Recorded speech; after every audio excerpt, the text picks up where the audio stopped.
The Secret Doctrine of Anahuac by Samael Aun Weor. Part 1. Chapter 1. The Seven Celestial Caves. For the benefit of the great cause, I will start this treatise by transcribing something marvelous.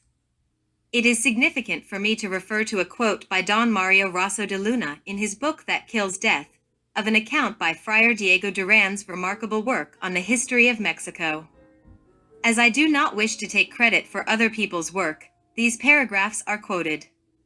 The History of the Indies in New Spain and Islands of Firm Land, a beautiful book written right after the Spaniard colonization of that vast empire, by Friar Diego Duran, relates that Emperor Moctezuma, then reigning in full wealth and glory, believed himself to be almost a god.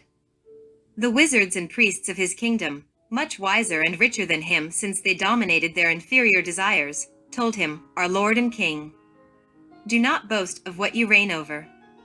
Your ancestors, the emperors you believe dead, surpass you in their world the same way as the sunlight surpasses any firefly."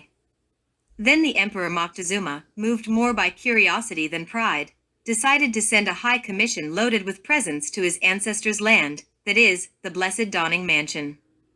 This is beyond the 7 Pacaratambo caves from where the Aztec people reputedly came from, and which is praised so much in their ancient traditions. The obstacle consisted, however, in obtaining the proper means and the way to reach successfully such an obscure and mysterious region. This way seemed to be known by no one. Then the emperor appointed Tlacaelel, his minister, and said, "You ought to know, O Tlacaelel, that I have gathered a host of my best heroes and leaders to send them, fully loaded and furnished with much of the wealth that the great Quetzalcoatl has decided to provide us for his glory, to carry all this and reverently deposit it at his majestic feet. We also have faithful news that the mother of our God, still living, may be pleased when knowing about our greatness and splendor, which we, her descendants, have gained with our arms and heads." Tlacaelel replied, "Powerful Lord, by speaking the way you have spoken, your heart has not been moved either by mundane business or by its own majestic goals. Rather, an excelsior deity moves you to begin such a tremendous adventure as the one you intend. You must know, O great Lord, that what you have determined to do is not for strong or valiant men, politicians, or cunning men. No, you must look for wizards and sorcerers, who will be able to find, with their art, the way that will lead us to those places. Because you must know, O great prince, that, according to our ancient history, such a path has been broken for a long time, and from this side, it is covered thickly with thorny bushes and with great brambles, and these are full of invincible beasts. All of it is in the midst of deep lagoons and swamps, which are filled with reeds and rushes. Anyone intending such a bold adventure will lose his life.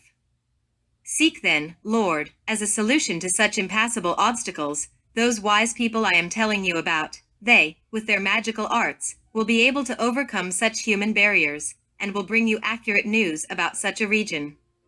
It is accurately said that when our ancestors lived there, before coming to the lakes of Mexico, where they saw the prodigy of the cactus or burning bush, it was a marvelous and pleasant mansion. There, they enjoyed peace and leisure, and everything was happiness as in dreams. They lived for centuries, never becoming old or weary. They knew not about sickness, pain, physical and enslaving necessities that we suffer so much. But after our ancestors departed such a paradise to come here, everything became thorns and thistles. The bushes became prickly, the stones became sharp and wounded them, the trees of the land became hard, thorny, and barren.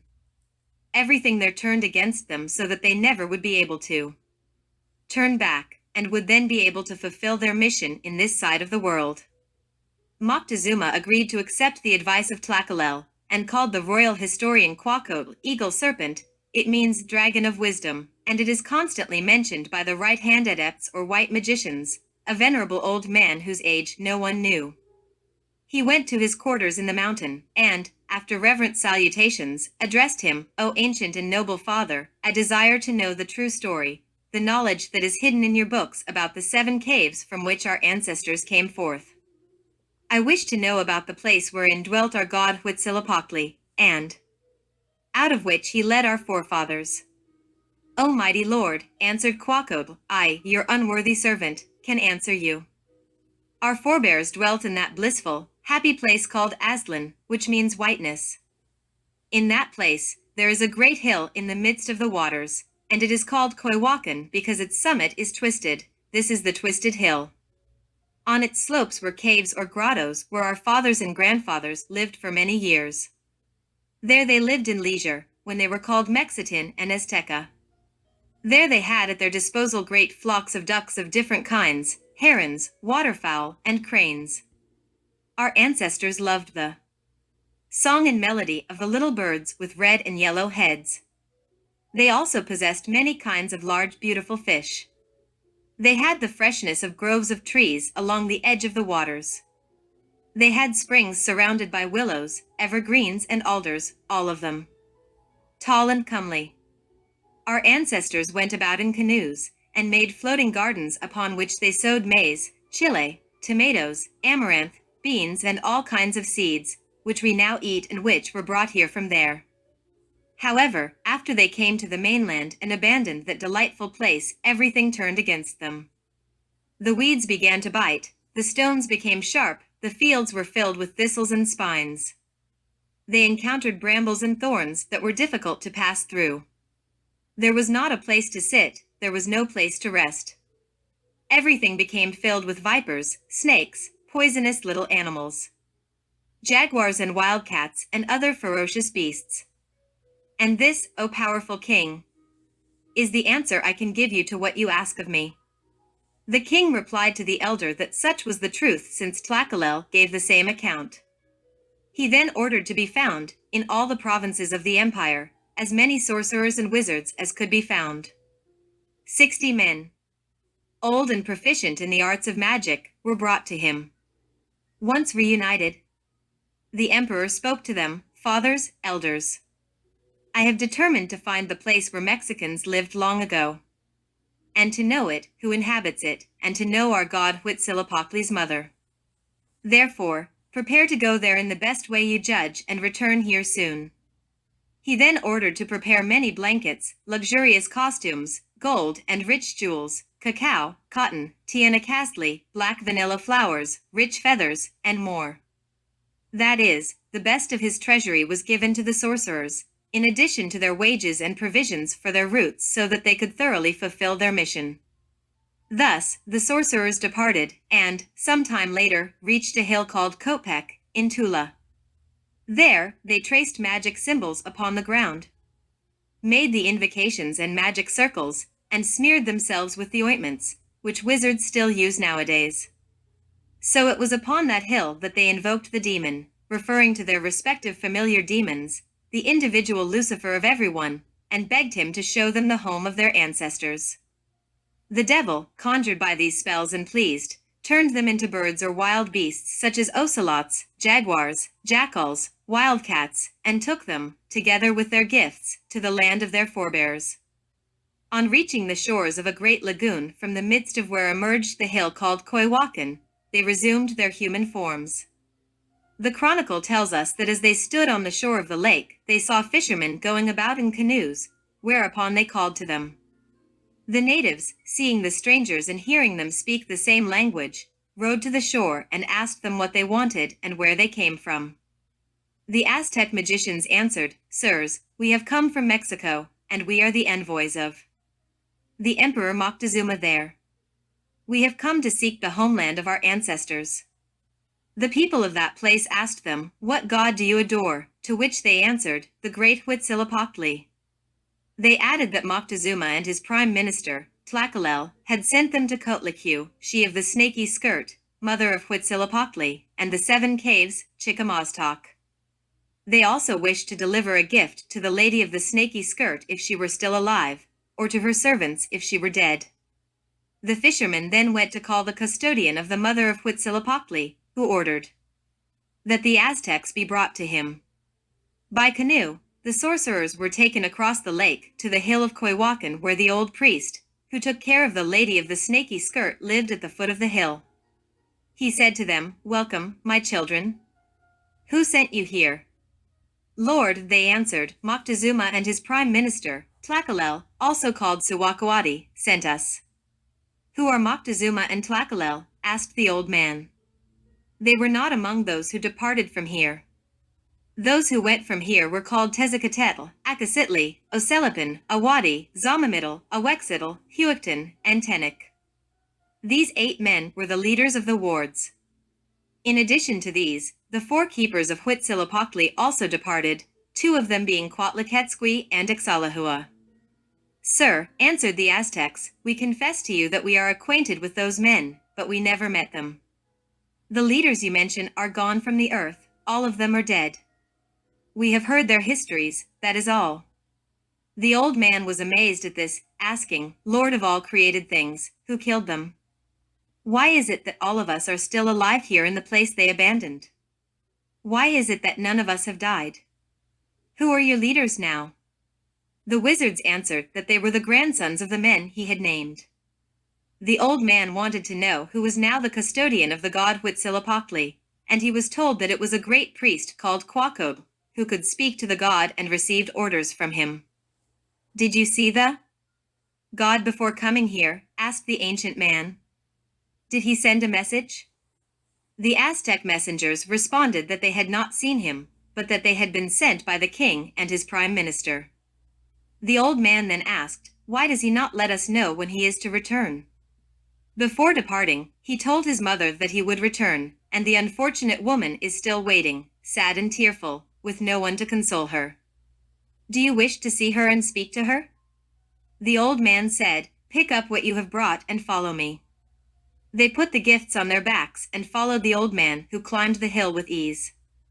They went behind him, their feet sinking into the soft sand, walking with great difficulty and heaviness. The elder turned his head, and when he saw that the sand had almost reached their knees, he said, what is the matter? Are you not coming up? Make haste. When they tried to do this, they sank up to the waist in the sand and could not move. They called to the old man, who was walking with such lightness that his feet did not seem to touch the ground. What is wrong with you, O Aztecs? Said he. What has made you so heavy? What do you eat in your land? We eat the foods that grow there, and we drink pulque. The elder responded, such food and drink, my children, as well as your burning passions, have made you heavy, and they make it difficult for you to reach the place of your ancestors. Those foods will bring death. The wealth you have we know nothing about, we live poorly and simply. Give me your loads and wait here. I will call to the mistress of this land so that you may see her. He picked up one of the bundles and carried it up the hill as if it were straw. Soon he returned for the others and carried them up with great ease. Chapter 27 of Father Duran's work, which is paraphrased here by Don Mario Rosso de Luna, goes on, says Don Mario, and it relates the encounter of the ambassadors with Huitzilopochtli's mother, from which we extract the following. Presently an old woman appeared, the ugliest and dirtiest that one could possibly imagine. Her face was so black and covered with filth that she looked like something straight out of hell. Welcome, my sons, she said. Know that since your God, my son Huitzilopochtli, departed from this place, I have been awaiting his return, weeping and mourning. Since that day, I have not washed my face, combed my hair, or changed my clothes. My sadness and mourning will last until he returns. Is it true, my children, that you have been sent here by the 7 leaders whom my son took away with him? The envoys lifted their eyes, and seeing the hideous and abominable woman, they were filled with fear and did reverence. O great and powerful lady, we did not see or speak to the heads of the tribes. We were sent by your servants, Moctezuma and Tlacaelel, to visit you and seek out the place where their ancestors lived. They commanded us to kiss your hands in their name. We wish you to know that Moctezuma now rules over the city of Mexico. He is not the first king, but the 5th. The previous ones lived with great hunger and poverty until they conquered other provinces. Accept these gifts. Part of the wealth of your magnificent son, Huitzilopochtli. She then replied, once she finished crying, I thank you for the news you bring me. Tell me, nevertheless, if the masters, priests, who accompanied my son are still alive? They are dead, O lady, and we knew them not. Nothing remains from them except their shadows and vague memories. She, in tears again, asked them, who killed them? Here, all their companions are still alive. She then went on, "What have you brought me? Is it food? This is what has burdened you. This is why you have not been able to climb the hill." Then the old woman addressed them, saying, "Tell my son that the years of his pilgrimage have been completed, for he brought peace to his people, and many people have become his subjects. By the same token, strangers will take everything away from you, and he will have to return to our shelter once his mission is fulfilled." She then gave them a mantle and a loincloth, or chastity belt, and dismissed them. As the messengers descended the hill, they heard the old woman calling after them, "Stop so that you can see how men never become old in this country. Do you see my old servant? Watch him climb down the hill. By the time he reaches you, he will be a young man." The old man descended, and, as he ran, he became younger and younger. When he reached the Aztec wizards, he appeared to be about 20 years old. Said he, "I am young now, this is what happens, I begin to climb again, and, when I am halfway up the hill, I will be older." He ascended again, and, about halfway up, he was like a man 40 years of age. The farther he went up, the older he became. "Behold, my sons, the virtue of this hill, the old man who seeks youth can climb to the point on the hill that he wishes, and there he will acquire the age that he seeks. That is why we live to old age, and that is why none of the companions of your ancestors have died since the departure of your people. We become young when we wish. You have become old, you have become tired because of the drinks you drink and because of the foods you eat. They have harmed and weakened you. You have been spoiled by those mantles, feathers and riches that you wear and that you have brought here. All of that has ruined you." And as an exchange for what they brought, she brought them all kinds of aquatic birds of those lakes, all kinds of fish, vegetables, flowers, mantles and loincloths of maguey fiber, one for Moctezuma and another for Tlacaelel.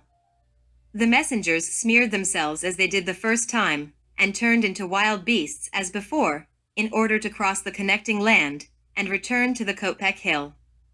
There, they regained human form, went to the courts, fully aware that at least 20 of them were missing because the devil undoubtedly decimated them in exchange for his work.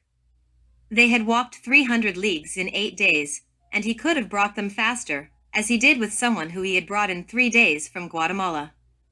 This was done to satisfy a lady's wish, who wanted to see her lover's beautiful face, as related in the first sworn statement of the Holy Inquisition in Mexico. Their accounts astonished Moctezuma. He called Tlacaelel, and together they commented about the fertility of their elders' holy land, its luxurious trees, unequaled abundance, for all sowing times were simultaneous, while some ripened, others were blooming or budding, and others were bearing fruits. Thus, misery was unknown there. On referring to such land of happiness, the king and his minister began crying bitterly, feeling homesick, and wishing greatly to return one day, once their human mission down here would be fulfilled. Here ends the delightful reference that Don Mario Grosso de Luna, the illustrious theosophist writer, delivers us about Friar Diego Duran. Chapter 2. The Nahua Lucifer.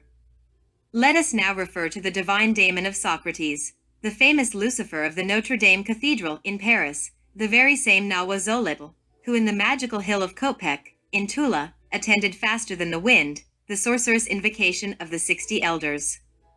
Extraordinary and enchanted Tula. Truly, it is none other than the Scandinavian Thule, the end of this world from which the golden verses of Seneca did speak to us.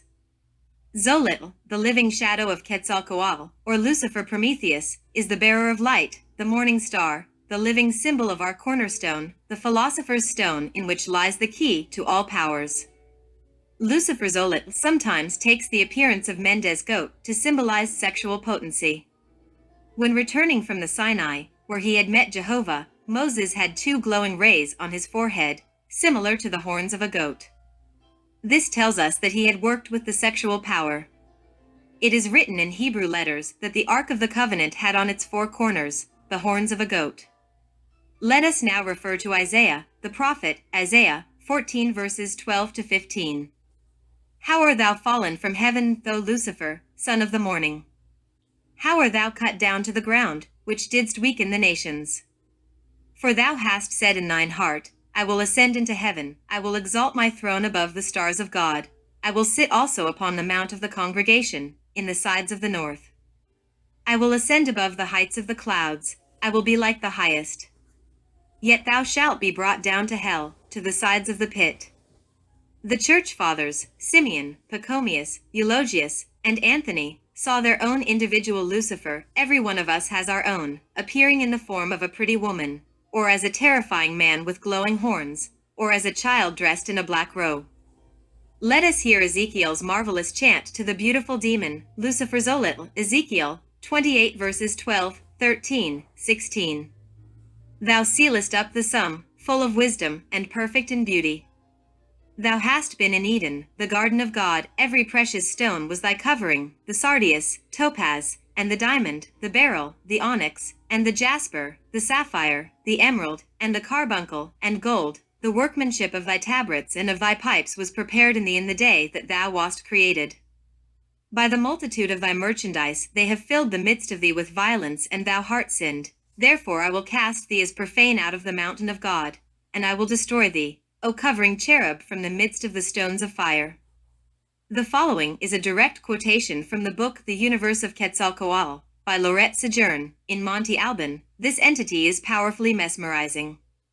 The naked entity, which has deformed limbs, a feline mouth, and a dynamic pose symbolizing the beginnings of that city, can only represent Xolotl, Lucifer. It is associated with either the tiger or the fire, whose flames sometimes replace the genitals. The descending movement makes this quite evident.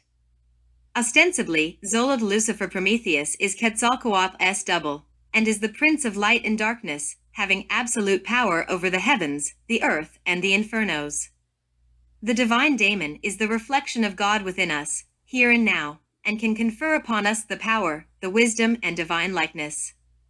Eritris sicut Dei, thou shalt be like gods. The philosopher's stone, Lucifer-Xolotl, lies in the depths of our own sexual organs, and has to reconcile the opposites, coincidentia oppositorum, or the enemy brothers.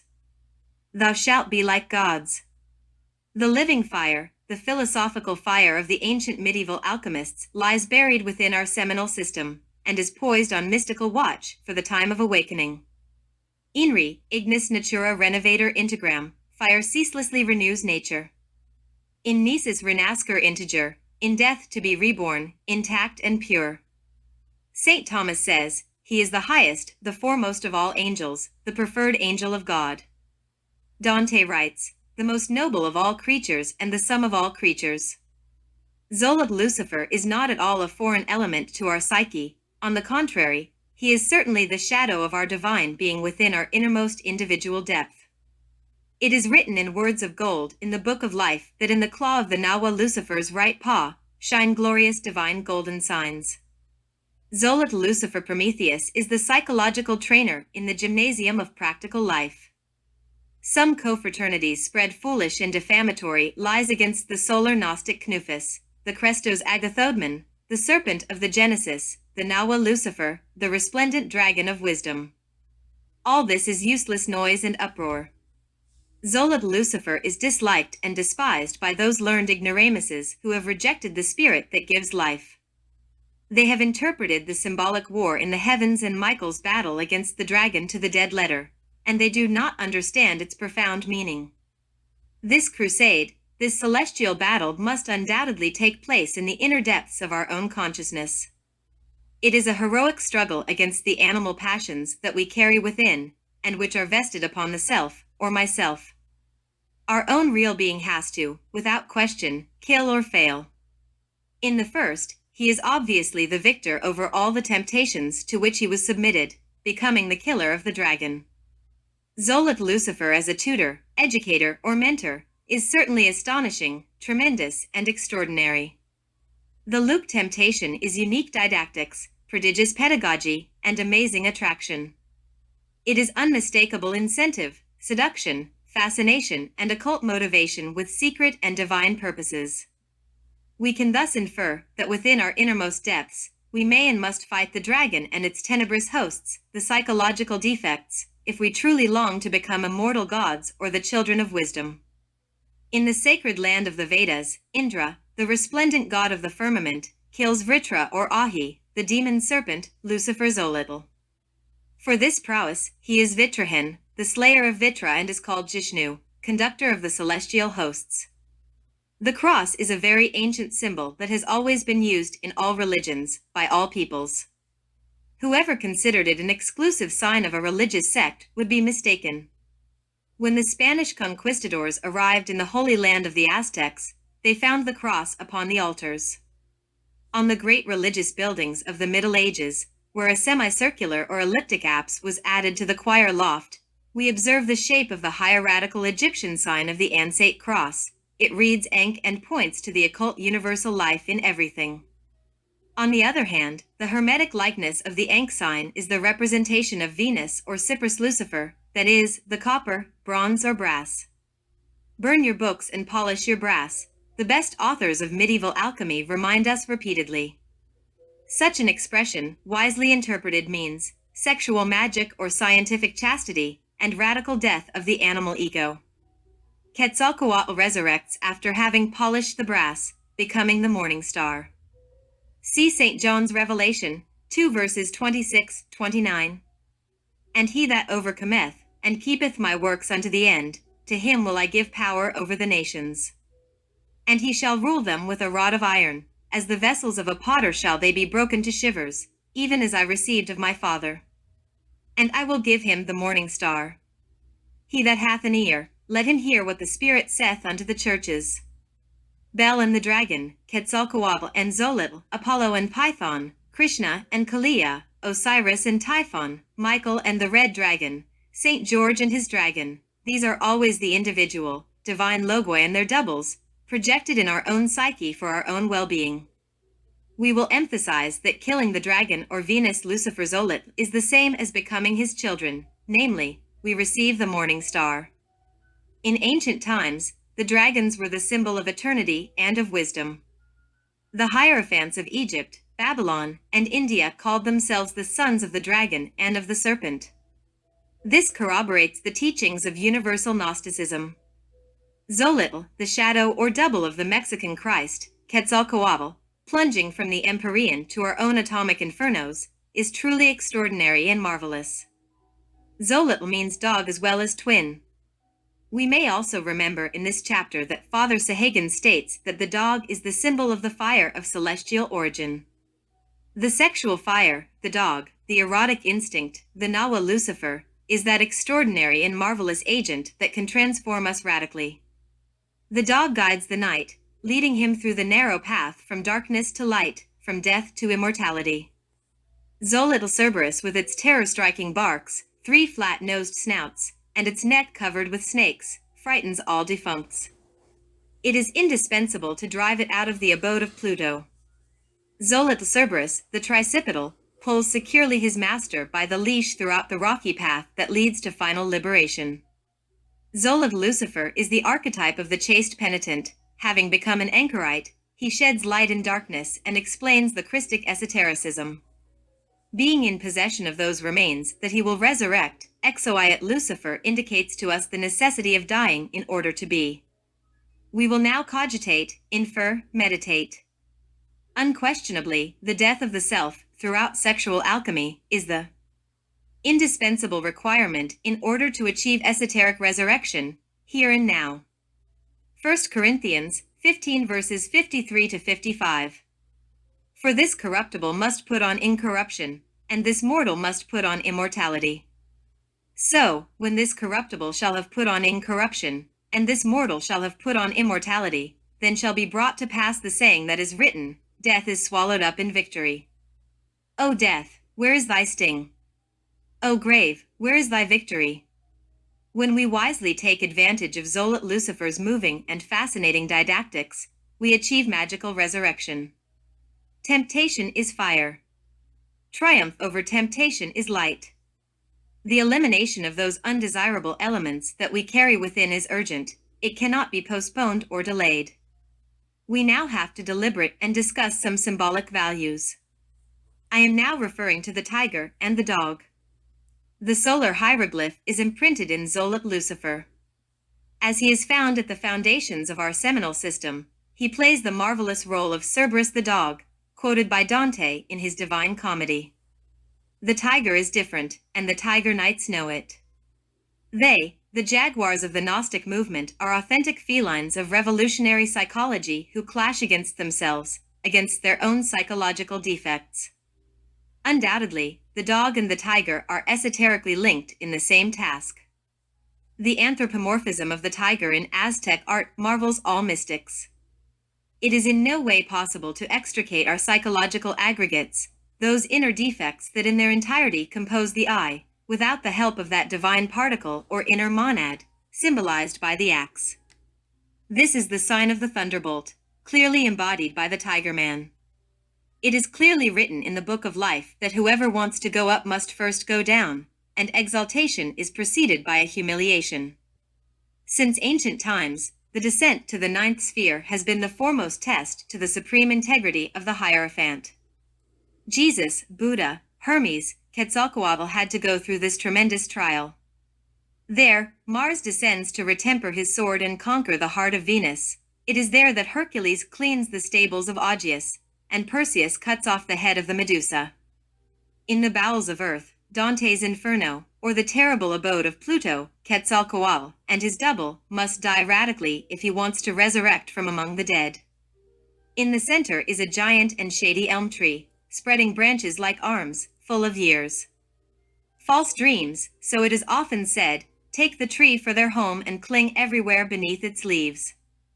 There, centaurs ride, and there inhabit also, Briareus, the hundredfold, Lerna's Hydra. Hercules killed her by cutting her multiple heads off, the Chimera, a monster with the body of a goat, the Gorgons, the Harpies, and the shadowy shape of the three-bodied Geryon.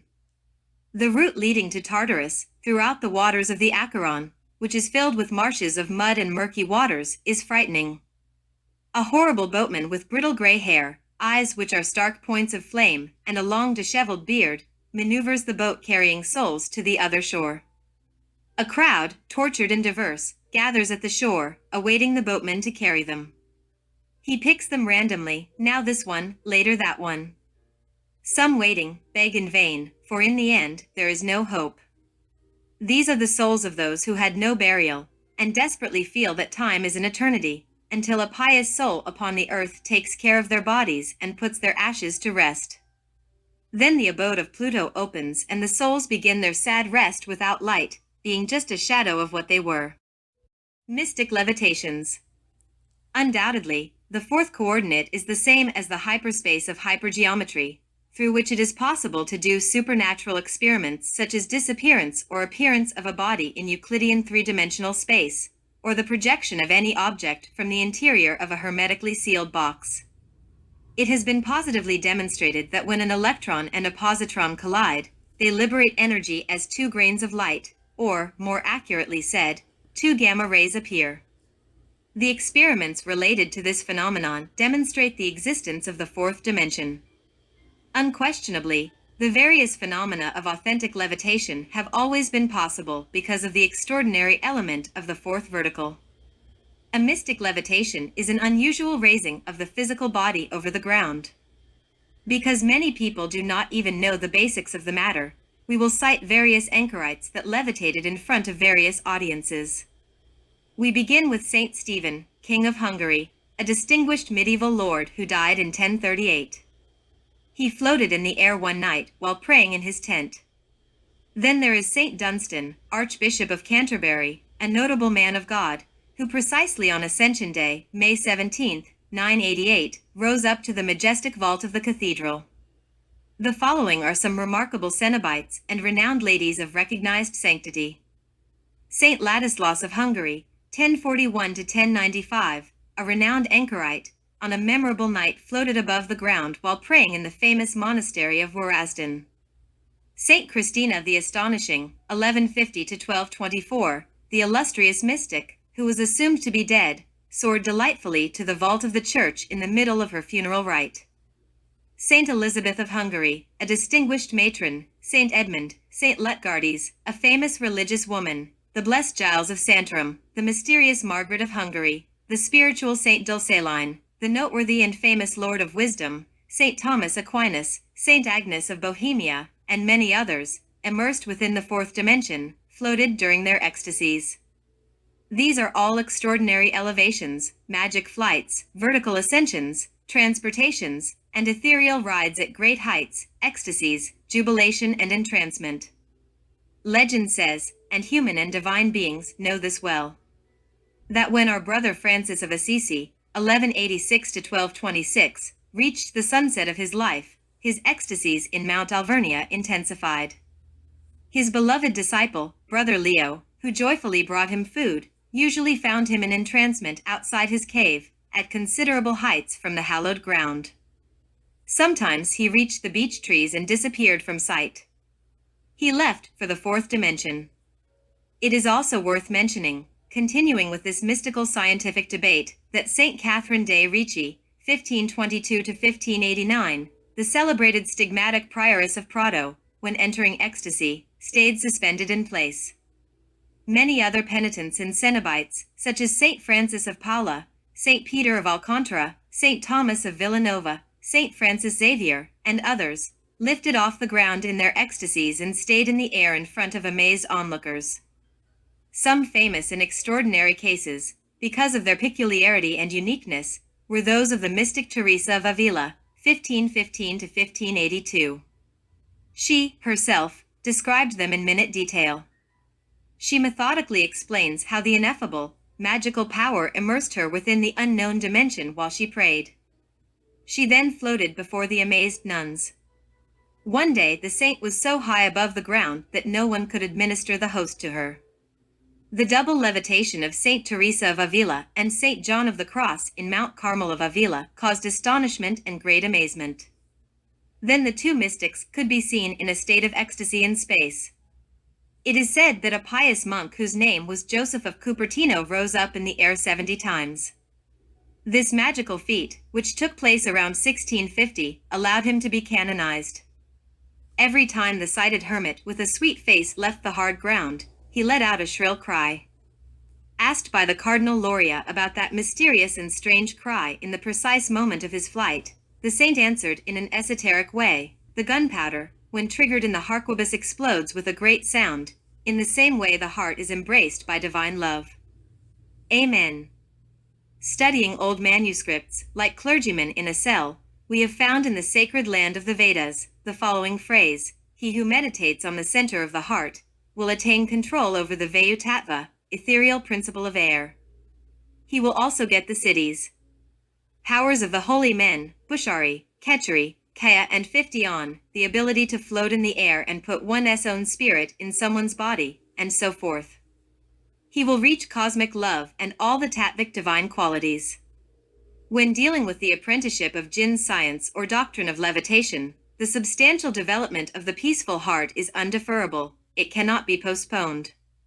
It would be incongruous and unrelated to the tertium organum or third canon of thought to try proficiency in jinns without having previously secured and strengthened the mystical faculties of the peaceful heart of the saints.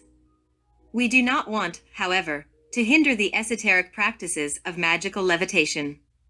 We neither have the intention of dissuading nor upsetting esoteric practices. We only propose the sacrificium intellectus, the sacrifice of the intellect, if we really long for the harmonious development of the fires of the heart. The theoretical and speculative mind expands, extends, and develops at the expense of the subtle energies of the heart. This is lamentable. The intellectual and mechanical cerebration sucks and bleeds mercilessly the vital powers of the heart. Throughout many years of constant observations, studies, and experiments, we have verified that pseudo-esotericist and pseudo-occultist subjects seclude themselves in their confined intellectual world, and thus become true failures in the practical field of levitation. It is useful to imitate the prayers and ecstasies of Joseph of Cupertino, so that our heart, inflamed by divine love, develops harmoniously. This will enable us to penetrate consciously with our physical body into the fourth vertical, beyond Euclidean three-dimensional space. Unquestionably, those 60 Aztec elders, who in the Coatepec Hill performed their magical circles and operations in order to immerse themselves into the fourth coordinate, had each previously developed the marvelous fires of the heart. The tale of that mysterious voyage throughout the unknown dimension is unusual and uncommon. Undoubtedly, in the parallel universe of the fourth dimension, any metamorphosis is possible. The Nahua Lucifer, commanded by those conjurations, transformed Moctezuma's 60 elders into birds, ferocious beasts, lions, tigers, jackals, and terrifying cats. The report delivered to us by Father Diego Duran, in his remarkable History of Mexico, is not, therefore, a trick or a joke. When we investigate the entire history of jinns, we find in Oriental Tibet, Milarepa, a venerable and exorable master eminent to Har who, like any of the 60 elders of Moctezuma, could levitate in the fourth dimension. A perfect adept with magical faculties, he had the gift of visiting and being in countless sacred paradises and heavens of the Buddhas of compassion. There, because of the virtue of his all-absorbing deeds and extraordinary devotion, the gods who rule those joyful places favored him and allowed him to speak about Dharma. Jesus the great Kabir immersed within the fourth vertical with his physical body, and walked upon the sea waters. Divine and human beings know this. Unquestionably, Philip, the apostle of the divine Rabbi of Galilee, is the blessed patron of jinn states. Chapter 4.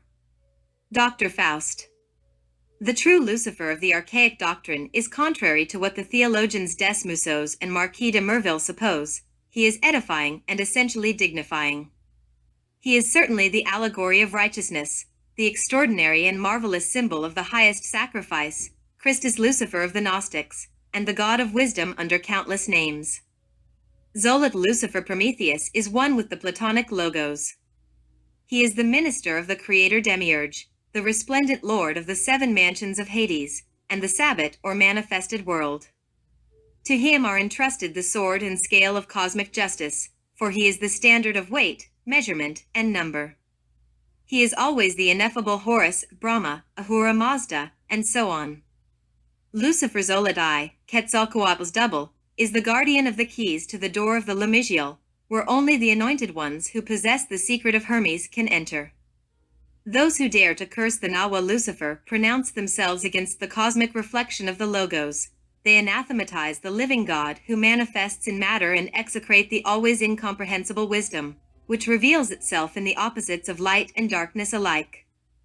Adonai's shadow is Satan's glory, and the Lord's stool is Satan's throne.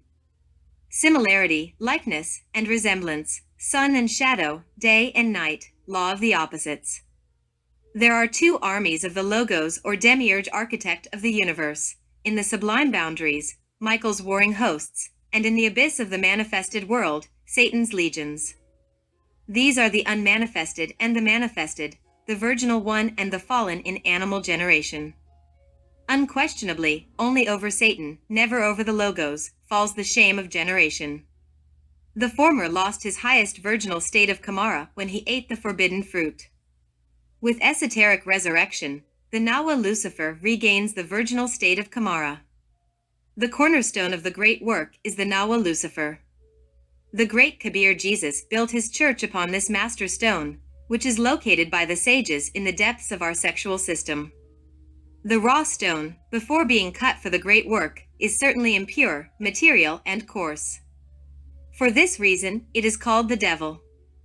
To reiterate is sometimes indispensable. It is urgent to understand totally that each of us has his own Xolotl Lucifer, individual, the total reflection of his own Logos. Lucifer-Xolotl with the Aztec shape of the Luciferian dog, the terror of many people, usually enters the Euclidean 3-dimensional space in order to become visible and tangible in the physical world. Count Gaspar Moyer de Loca, distinguished lord of bygone times, recounts how Prestigio, Dr. Faust's strange dog, behaved. That black dog with long hair and a penetrating stare was undoubtedly very intelligent. One night, when the dog wanted to lie down in the main room of the luxurious mansion, Faust, in front of the Count, addressed Prestigio and told him a word whose meaning was not understood by the Count, and the animal, with its tail between its legs, left the chambers. This was strange behavior for a dog. Frankly, it did not seem very natural to the Count. Dr. Faust, smiling, asked his friend how he liked his dog. The Count replied clearly that he would like to see it again. Called by his master, the legendary dog leapt into the room and placed himself on a bench. The creature's eyes looked like blazing coals of fire. It had a frightful aspect. When Dr. Faust caressed the dog's back, the fur of that mysterious dog changed color. It became white, then yellow, and finally red. The Count, a very mindful man, decided to keep a respectful silence. He then decided to change the conversation. Thus, the dog participates in magic. It is a generous animal that, in ancient times, was always consecrated to the god Mercury. The high honor that ancient Egypt's old hierophants gave to the dog is remarkable. The harsh guardian of Aesculapius' temple in the majestic Rome of the Caesars was usually a dog. Speaking frankly and to the point, I emphatically state that the crucifixion of the dog is a tremendous paradox. Human and divine beings know very well that every year one of those precious creatures was crucified. Dogs were thus implacably punished for the mistake of failing to warn the Romans of the Gauls' arrival.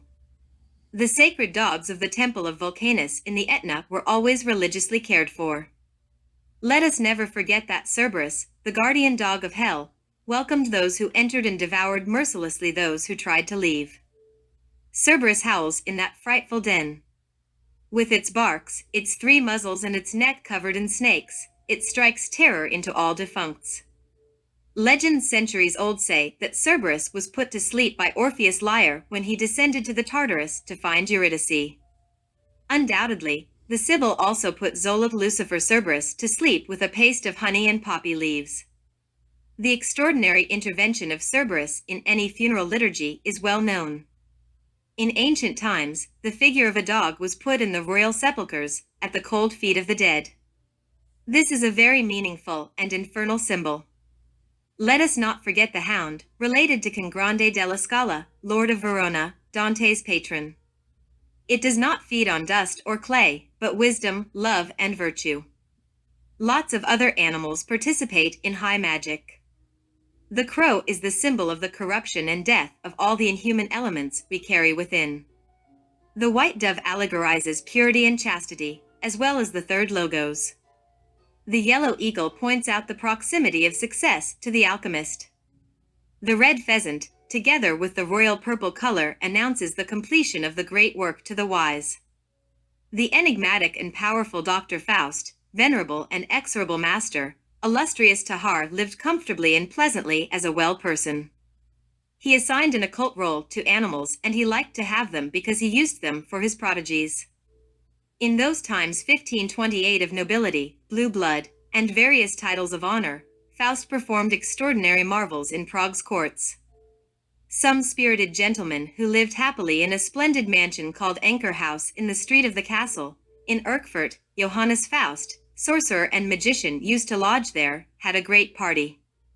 It happened that the lords of the banquet began calling loudly for Faust at the opulent table. The host of the royal house told them that Faust, the man of the marvelous science, was in Prague. The crowd, by now merry with wine, did not cease their boisterous call for Faust to attend the feast. At that very same instant, someone knocked at the door of the royal castle. The servant saw through the window of the first floor that Faust was beside his horse in front of the door, as if just dismounting, and was signaling for the door to be opened. The attendant ran to warn his master. His master burst into laughter, saying that it was impossible because Dr. Faust was in Prague. Faust called out again from the threshold of the rich house. The master of the house turned to look outside. It was he. With the categorical command of feudal lords, he ordered the doors to be opened and to welcome him royally. Dr. Johannes Faust took his place at the feasting table, before the bewildered guests. The magnificent lord of the house, greatly amazed, could not contain his curiosity. He asked Faust how he could have come so quickly from Prague. "I owe it to my horse," he replied. "As the lords, your guests, so vividly desired to see me, and called for me, I gave in to their wishes and appeared before them. I cannot, however, stay for long, because I must be in Prague by tomorrow morning." The regal banquet was cheerful, and the doctor performed successfully his usual marvels. There was even plenty of wine and spells. Needless to say, there was a choir of joyful lyres, ornate cups, rich wine, and warm glasses whose edges sparkled like necklaces of prisms.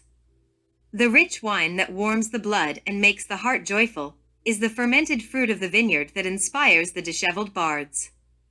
In the middle of the toasts and the revelry, Johannes Faust cheerfully proposed for all to taste the foreign wines as well.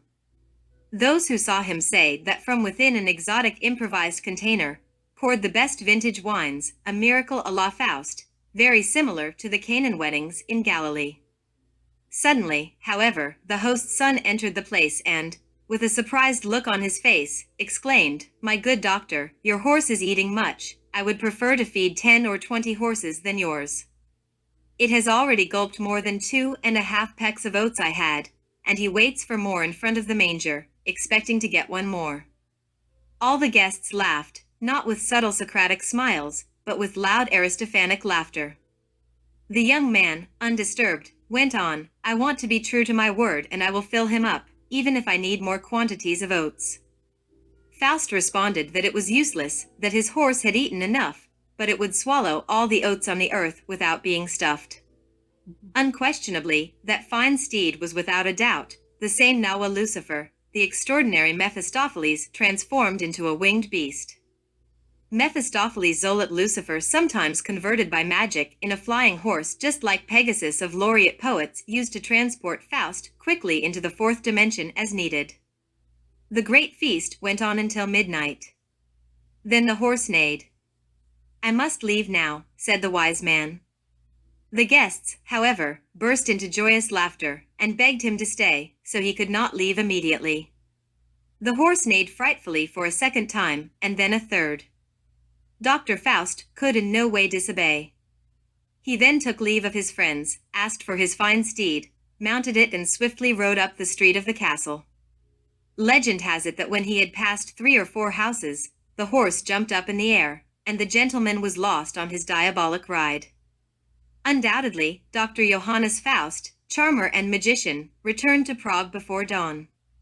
Dr. Faust, according to that chronicle of Erckfurt, made quite an impression. The house named Anchor House, as well as the back street named after that wise man, still exist. On concluding this chapter, the unusual case of the 60 sorcerers of Moctezuma comes to mind. They traveled with the power of Lucifer into the fourth vertical, to the land of their elders, the everlasting mansion. Chapter 5. Jinn Procedures. We want to emphasize at the beginning of this chapter the following postulate. Physics will remain stationary as long as the human mind remains stagnant in the three-dimensional Euclidean dogma. Unquestionably, contemporary physics is certainly regressive, reactionary, and retrograde. We urgently need to trace the fourth vertical. This is not possible, however, as long as materialist skepticism reigns.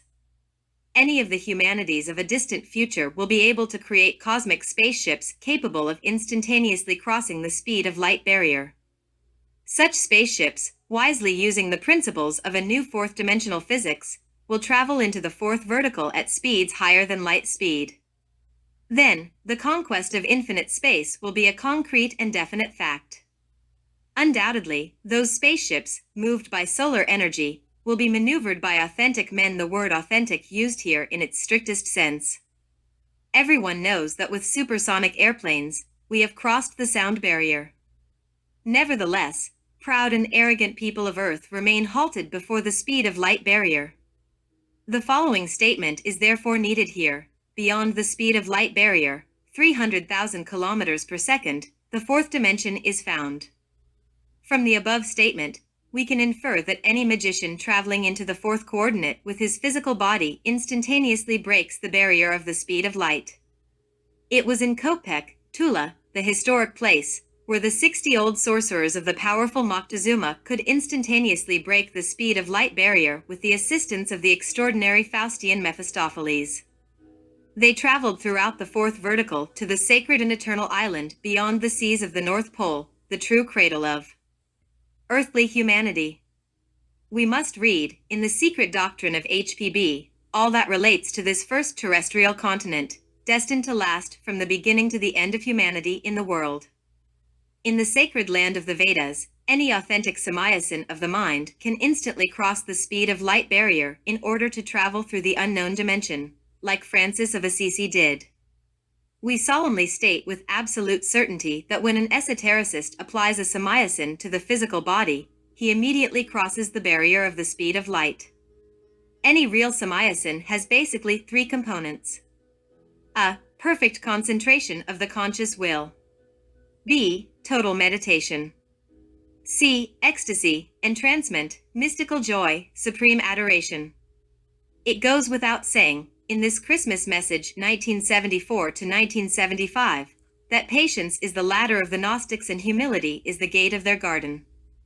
Unquestionably, some Gnostic ascetics will have to work for years in order to achieve the full development of the cardia. The latter will make them proficient in jinn science. The shining feature of the inner particle that allows this prodigy is properly represented by the shape of an axe, the symbol of the thunderbolt that the tiger man of Aztec Mexico frequently uses.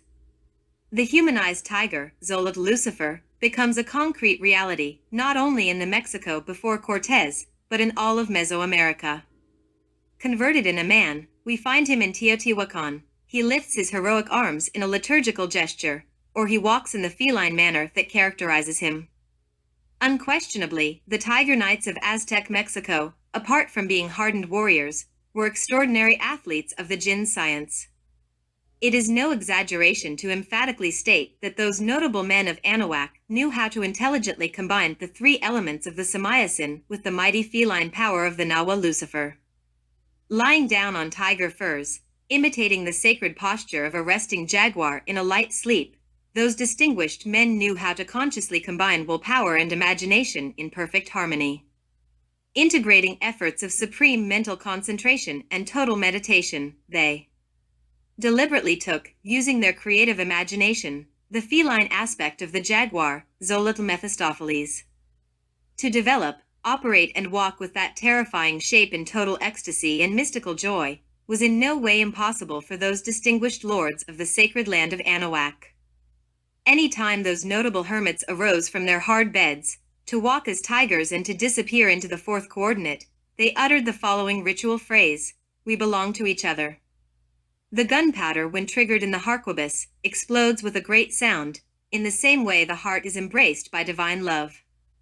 Like an industrious monk scrutinizing old chronicles in his cell, I hail to corroborate a lot of these details of the ancient science. Legend centuries old says, and this is known by human and divine beings, that those exotic, legendary, and strange tigers came back to their gentle and human shape in front of the threshold of Chapultepec's temple, now in jinn state. We could not continue these paragraphs without mentioning Ovid's wonderful metamorphoses. These were superlative mystical spells that learned ignoramuses of this fatal Kali Yuga age, current times, reject with tremendous arrogance. Undoubtedly, Philip, the apostle of Jesus the Great Kabir, is the patron saint of all of these jinns phenomena. The sacred scriptures assert that Philip, after having baptized a eunuch, was taken away by the Lord and went joyfully on his way afterwards. It is said that he then went to Azotus, and upon passing through, he announced the gospel in all the cities until he reached Caesarea. Any sincere Gnostic Arhat can beseech the magical assistance of the great apostle Philip. With profound love for Philip, when you are drowsy, meditate upon him. Clear your mind of any other thoughts, and when you feel the joy of his presence in your soul, you will utter the following ritual phrase: to the little heaven, Philip. Leave your bedroom with a firm and confident step, and in that instant, break into the unknown dimension. In the name of the great cause, I solemnly state that I owe the extraordinary formula cited above to a divine spirit whose name is Able. Her human personality is one of a barefooted, humble nun from an ancient medieval monastery, which is now found immersed in the fourth vertical. May the suns of enthusiasm light your path, dear and loving reader. May the forces of the tiger accompany you. May the fire beetles of wisdom illuminate your intellect.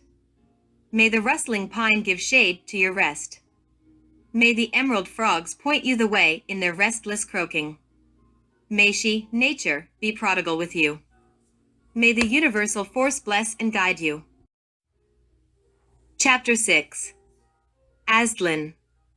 Aztlan, or Avalon, the mysterious magnetic mount, is the rare dwelling of the children of the dusk, compassionate Buddhas, Dayan Chohuns, serpents of wisdom, Pitris, or preceptor fathers of humanity, star angels, builders, vigilants, Yazada stars of the Zoroastrians. This is the land of the dawn, the imperishable mansion, the celestial paradise beyond the unknown seas of the North Pole. An intense glare surrounds this ineffable city of the sun, the White Island, Apollo's land, the nest of love. This Eden of the fourth dimension, this firm continent in the middle of the great ocean appears magnificently in the north. Neither by land nor by sea is it possible to reach the sacred land. The Hellenic tradition emphasizes this constantly. Only the flight of the spirit can lead you there, emphatically state the old sages of the Orient. Unquestionably, the resplendent ones of the perfect eyes, the adepts of the wisdom religion, have never lost contact with the land of our ancestors. We emphasize this statement. It is possible to break instantaneously the speed of light barrier to travel with our physical body, throughout the unknown dimension to the far Thule. The path leading to Aztlan, the solar land, where the Mexitin, Mejans, jinns or extraordinary genii of the Arabs, Aztecs, and Mexicans live, has been broken since long ago. Our side has been barred by enormous thickets, impenetrable jungles populated with invincible beasts, swamps and bottomless lakes, thick meadows and brambles. Any bold adventurer who dares to cross it will lose his life. Little can be said about this exotic and sacred land except perhaps what an ancient poetic expression says, that the polar star keeps a vigil over it from dawn to the end of dusk of a day of the great breath. Unquestionably, the Holy Island is the cradle of the first man and the home of the last divine mortal chosen as a Shista for the future seed of humanity. The Aztec people, once led by the genii guardians, or jinns of the insula Avalones, reached the Mexican lakes. The exact parallel of this is the Hebrew Moses of the Bible, who guides the people of Israel through the desert to the promised land. The Jinns people, or Thuatha, in a perpetual exodus, similar to the one of the Jews and Mexicans, are the prototype of the wandering Jew. Unquestionably, the Thuatha returned to Green Erin in Jinn states. It is said that they came from Avalon or heaven and brought some sacred emblems to Ireland. Let us remember the philosopher's stone, Achilles' lance, the flaming sword, Hermes' cup, and Solomon's cup. The Aztec Aztlan, Avalon, is the nest of love, the land of fire where Brother John dwells happily. The never profaned word, logos, voice, on, or John, represents not a man, but rather a complete solar dynasty. The first human race that formerly lived in Asgard, the Crystal Island, the home of the gods, the land of the Aesir, was truly semi-etheric, semi-physical. The Orphic and pre-genetic prologos provided the terrestrial cosmic man with some precious faculties and powers. The first race came forth from the superior dimensions, complete and perfect. It was the marvelous result of ceaseless evolutions and transformations that had started since the primeval and germinal state. Everything comes from Prabhavapaya, the intelligent evolution of the creative and conscious principles of the holy gods.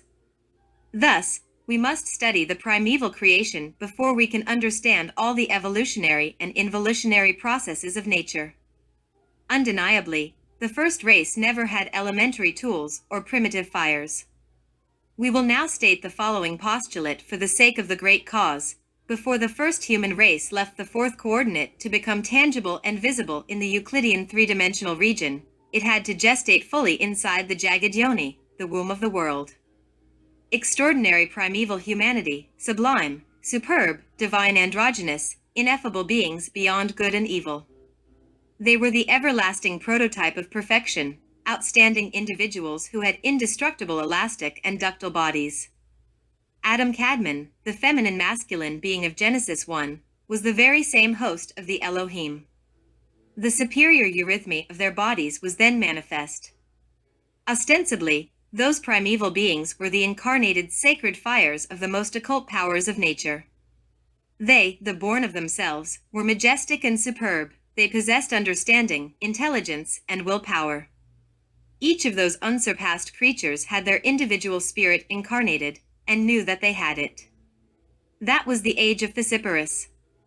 Those delightful beings reproduced throughout the Thesiporus sex.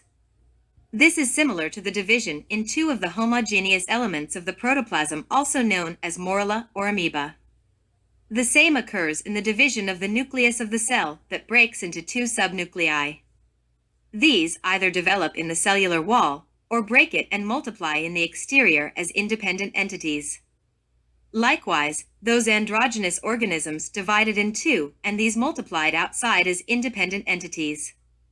In the Thesiporus era, each of the original primeval events of reproduction was celebrated with rituals and feasts. Then, the earth shone gloriously with a beautiful intense blue color. Let us remember that in that ancient golden age, as a result of the periodic revolution of the axis of the planet, the crystal island, Apollo's land, was in the equatorial region. This was a superlative and divine race of more than perfect androgynous people. The hurricane, Mayan term, which was later carried to South America, meant to the Aztec hierophants, wind, blow, word, verb. It incarnated in those superb beings and founded the crystal island, the civilization of the Asir. So, God created man in his own image. In the image of God created he him, male and female created he them. Genesis 1 verse 27. Those incomparable paradisiac Venuses, delightful, beautiful androgynous, were the image and likeness of Tepu Kakamats, God.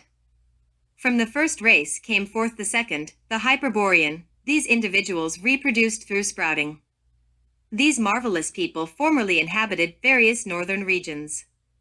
It is written in letters of gold in the immortal book of life that the Dupios, the third race, hermaphrodite, colossal and imposing giants, came from the second type of divine androgynous. They reproduced through a system of gemmation. The Lemur civilization flourished marvelously in the Mu or Lemurian continent, a volcanic land in the Pacific Ocean. The fourth root race came forth after the hermaphrodite humanity split into two sexes and was transformed by nature into machine carriers of creatures. This happened in the Atlantean continent, located in the ocean that bears that name. Atlas, the most ancient of all astrologers, was their king. The poetic mind of the Helladic people envisioned him as a giant who held the celestial machinery on his shoulders rather than in his powerful mind. His children, the Titans, dared to climb to heaven, but God confused them, and one night the seas and the thunder resounded. The blast awakened Europe, and shivering and shaking, it lost sight of her brother world. Only the tide remains and says to humanity, here was once the famous Atlantis. Finally, our current fifth root race, the Aryan peoples who inhabit the face of the earth, cut off from its main trunk, the Atlanteans, is older than 1,000,000 years, and is on the eve of its total annihilation. Each root race has 7 subraces. Each subrace has on its turn 7 divisions, which can be called branches or family races. The small tribes, sprouts and offshoots of the latter, are numerous and depend on the influence of destiny. The Crystal Island, the Aztec Aztlan, is therefore the earthly paradise, the land of our ancestors. There, the predecessors of all human races dwell. Chapter 7. Atlantis. In the Borgia Codex, there is a representation of Atlanteotl carrying the celestial vault on his shoulders, just like the Greek Atlas, which we are more familiar with. Simply put, we can say that the legendary Greek Atlas is a faithful copy of the heroic Maya or Aztec Atlanteotl. If a refined intellect delicately removed the ending OTL from the seductive name cited above, the result would be the word Atlanti. From this explanation, we will only add that this is not a matter of hollow empirical etymologies randomly chosen. It is neither a mere coincidence, as learned ignoramuses usually suppose. These are extraordinary and genuine linguistic accords that can only be explained thanks to the Atlantean roots common to all American and Mediterranean Semite peoples. Both of these have their origins in the enchanted land of Olysis or Atlantis, which is now sunk below the dark sea, the tenebrous domain of horrifying legends, frightful shipwrecks and travels from which no one returns. You, vast sea, that in Gibraltar. Beyond Hercules' columns. The infinite tides. You tempestuously spread your mysteries to the navigators. forbidden are.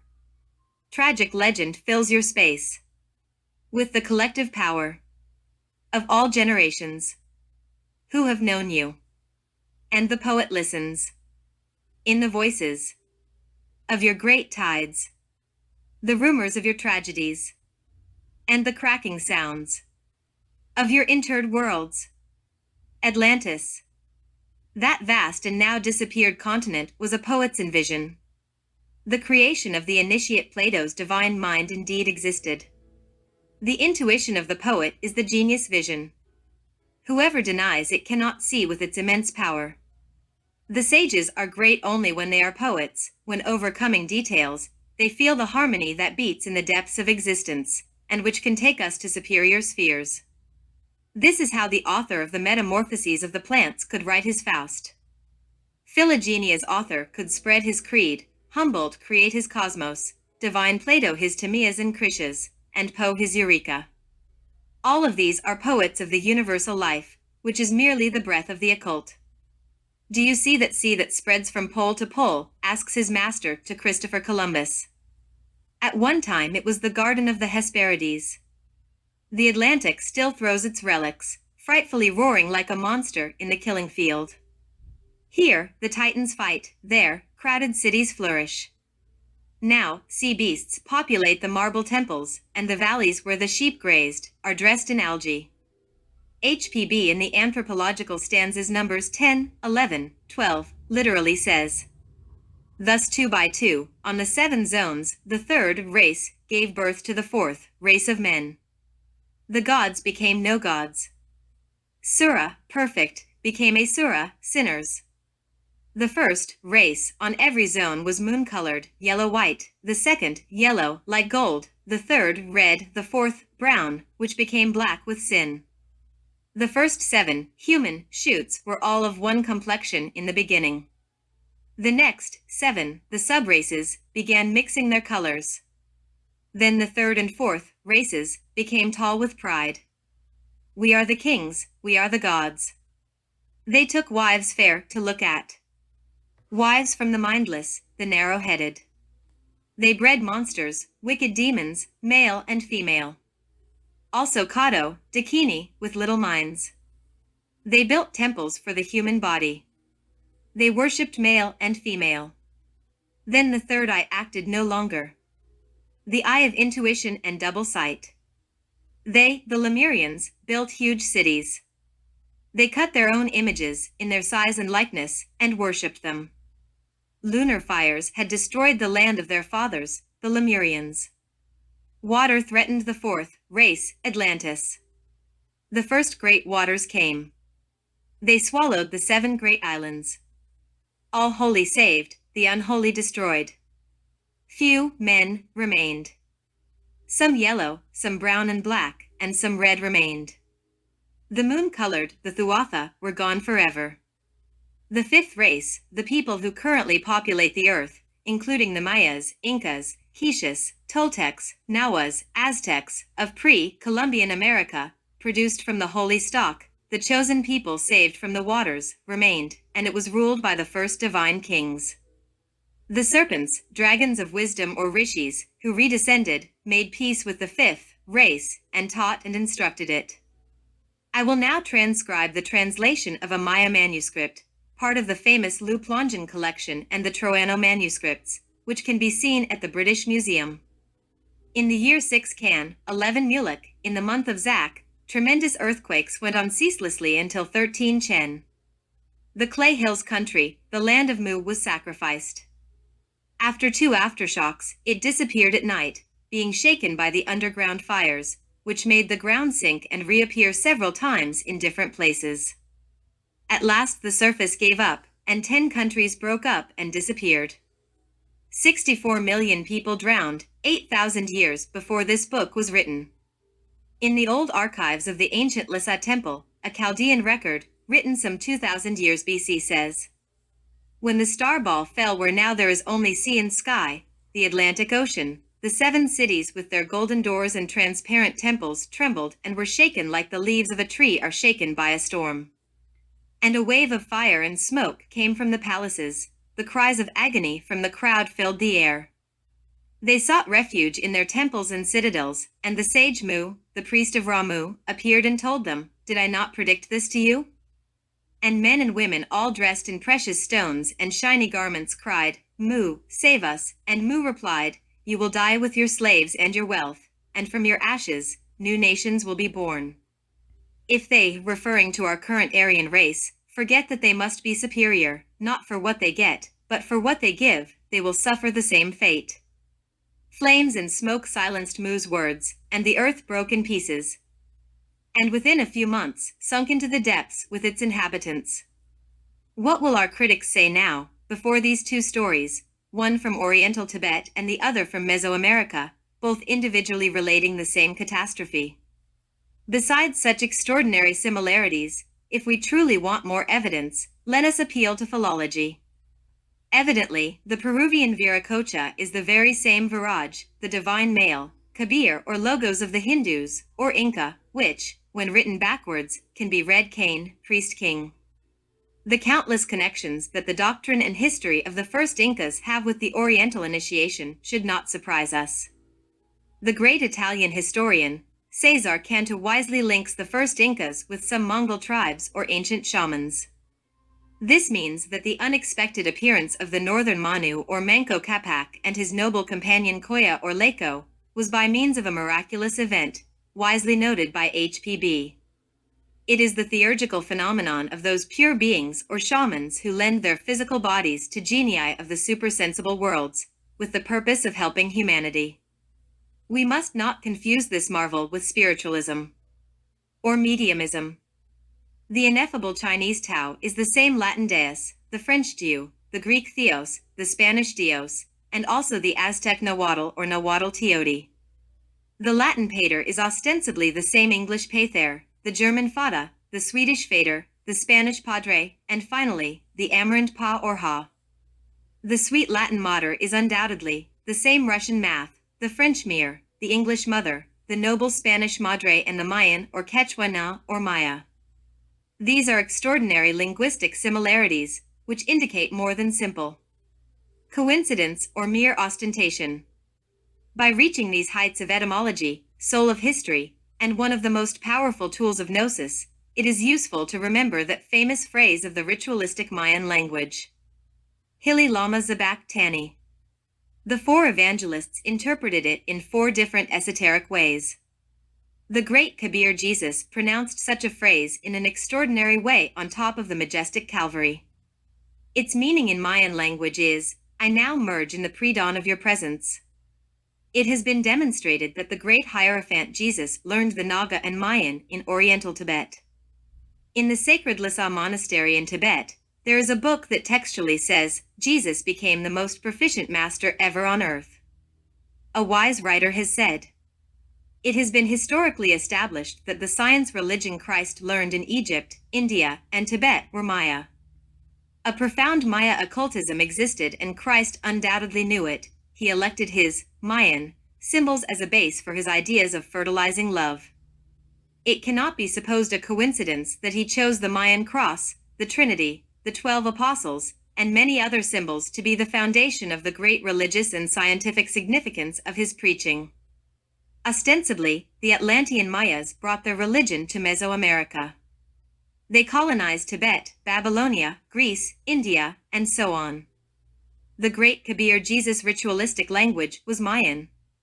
This can only be acceptably explained by means of the common Atlantean roots of the American and Mediterranean Semite peoples. The Anahuac tribes, as well as other Amoran tribes, came from Atlantis, and never from the north as learned ignoramuses usually suppose. Those rustic people emphasize the idea that Amoran tribes came from the Asian continent, through the famous Bering Strait. They are absolutely mistaken because neither in Alaska nor in the cited strait is there the smallest remnants of human activity. Chapter 8. The Sacred Serpent. The true meaning of the dragon, Lucifer, the serpent, the goat, and all the symbols of the now so-called evil powers can best be seen in the religious principles of Gnostics. Jesus, the great Kabir, would have never advised his disciples to be as wise as the serpent if it had been a symbol of the devil. Neither had the Ophites, the Egyptian Gnostic sages of the Fraternity of the Serpent revered a living snake in their rituals as a symbol of wisdom divine Sophia. The Aztec serpent appears in situations where the organic aspect is clearly contradicted. The tail is replaced by a second head in extraordinary poses that raise it from the mud of the earth and become the foundation of the development of fire. Again and again, in the cultures of Anahuac, the body of the viper is modified by means of an unusual process that radically changes its original nature. The double head, which clearly reminds us of the shape of a circle in this Gnostic symbol, is devouring its own tail. This is the extraordinary synthesis of the marvelous message of Lord Quetzalcoatl. Then, there is the vertical position representing the Mayan and Nahua idea of the divine viper that devours the soul and the spirit of man. Finally, the sexual flames consume the animal ego and annihilate it, reducing it to ashes. The serpent or savior logos inspires man to recognize his identity with the logos in order to return to his own essence, which is that logos. The waters of the abyss originated a tempestuous wind, the serpent's hiss, that raised the waters, and these contacted the spirit and the light. The serpent pervaded chaotic matter and created man, a crossing of the three principles. The only goal of the superior light is to recover its own lost particles. Since the chaotic womb loves and knows only the serpent, the luminous logos took its form in order to rescue the light fused in darkness. For that matter, the perfect man descended to the bosom of a virgin. Not only did he suffer by knowing the mundane mysteries of the womb, but he also drank of the cup of the living water. Anyone wishing to dress in celestial clothing and stop being a slave must drink of it. The sacred serpent or savior logos sleeps coiled at the bottom of the ark, on mystical watch, poised for the moment of awakening. Those who study esoteric physiology as the Nahua or the Hindus did, emphasize the transcendental idea that there is a marvelous magnetic center located at the base of the spinal column, halfway between the anal orifice and the sexual organs. In the center of the chakra, there is a yellow square, invisible to the human eye, but perceptible to clairvoyants or those with a sixth sense. According to the Hindus, this square represents the earth element. We have been told that inside such a square there is a yoni or uterus and that in its center there is a lingam, an erotic phallus in which the serpent or mysterious psychic energy called kundalini is coiled. The Asian tantric texts describe kundalini as follows. Luminous as lightning, it shines in the hollow of this lotus, or magnetic center, as a chain of brilliant lights. The esoteric structure of such a magnetic center, as well as its unusual location between the sexual organs and the anus, provides solid and undeniable foundations to the tantric schools of India and Tibet. Unquestionably, only by means of Sahaj Mithuna, sexual magic, can the serpent be awakened. Ostensibly, when the sacred viper awakens to begin her ascension through the spinal column of the human organism, she produces a mysterious sound, similar to that of a snake when stirred. Undoubtedly, the serpent of the great mysteries is the feminine aspect of the Logos, God Mother, Shiva's wife, Isis, Adonia Tenansin, Rhea, Mary, or, better said, Ram-Yi-O. Symbolize, Opus, Der, Flora, Paula, Loiyaka, the Great Mother in Sanskrit, the goddess of the law, or the Laras, or spirits here below, Huitzilopochtli's anguished mother, A.K. or Turkish white goddess, the Chalcidicean Minerva of the Initiatic Mysteries, the A.K.A. Bolzub of the lunar temple of Chichen Itza, Yucatan, and so on. The lost echo of ancient mysteries still resounds in the crosspiece or transverse beam of most glorious churches, such as St. Paul's Church in Rome.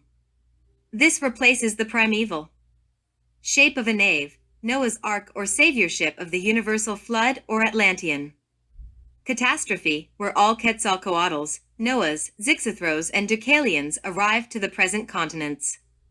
This was also why a sacred place in Greek homes, the interior aisle separating all rooms from those of the guests, was called Chalcidicean.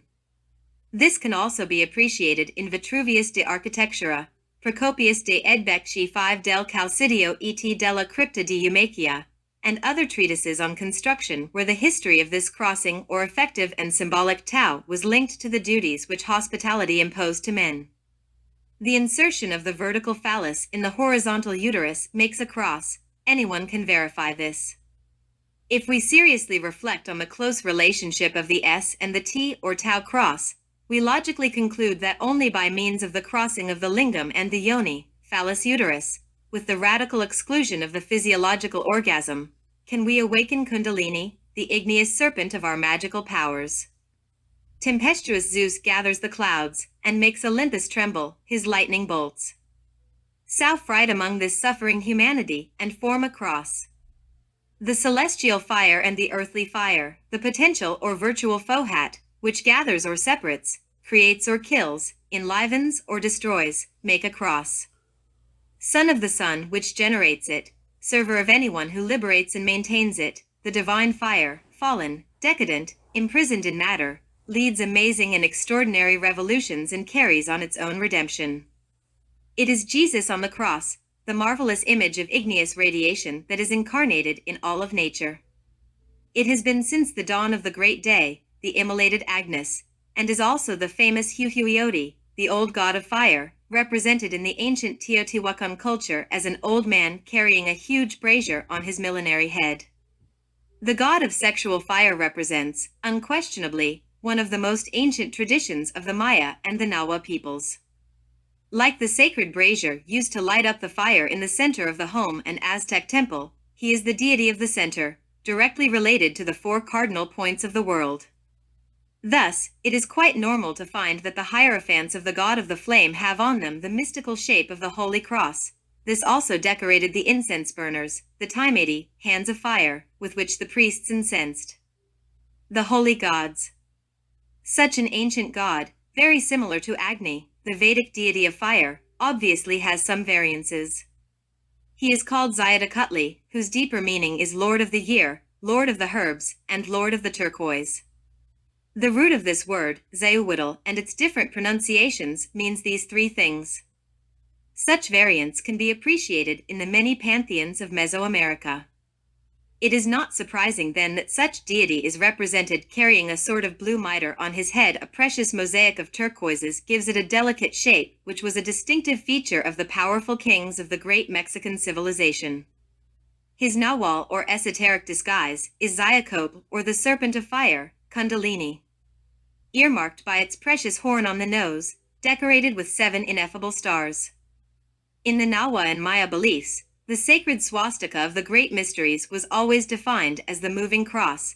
It is the Nahua Nahua Om, sacred symbol of the cosmic movement. The two possible orientations of the swastika clearly represent the masculine and feminine, and the positive and negative principles of nature. Two swastikas in opposite directions and precisely superimposed form the Tau cross, thus representing the erotic conjunction of the two sexes. According to Aztec legend, it was a couple, a man and a woman, who invented fire, and this is only possible by means of the moving cross. Inri, ignis natura renovatur integra, fire ceaselessly renews nature. Chapter 9. Saint Andrew's Cross. Andrew, the hermit and humble fisherman, served the Christus John, when he became a disciple of the great Kabir, Jesus. The Christic gospel of the solar humanity indeed tells us that when the great being initiated his esoteric mission, he went to Capernaum. About this city near the sea in Galilee, Isaiah, the prophet, had said, "The people which sat in darkness saw great light, and to them which sat in the region and shadow of death, light is sprung up." Matthew 4 verse 16. The solar Logos, walking by the shores of the sea, took as his first disciples 2 fishermen, Peter and Andrew, and told them that he would make them fishers of men. Matthew 4 verse 13. Andrew assisted Jesus, the great Gnostic priest, in the miraculous fishing of Lake Gennesaret or Janesareth, the symbolic Jin's lake, where the sacred fire performed so many prodigies. It is written in letters of gold in the Book of Life about the various resurrections and miracles performed by Andrew after the death of the great Kabir. Legend centuries old tells us that in Nicaea, 7 sinister, vicious, and tenebrous demons wandered about and murdered travelers. Andrew, facing the judgment of the people, transformed them into dogs and drove them out of the region. Andrew's tremendous torments, full of enigmas and prodigies, made famous the X-Cross. It was to an X-Cross that his dismembered limbs were cruelly attached.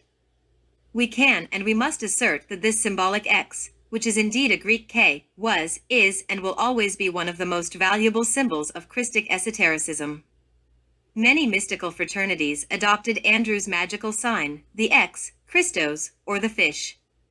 Ostensibly, Andrew was fully accepted by the esoteric fraternities of Scotland.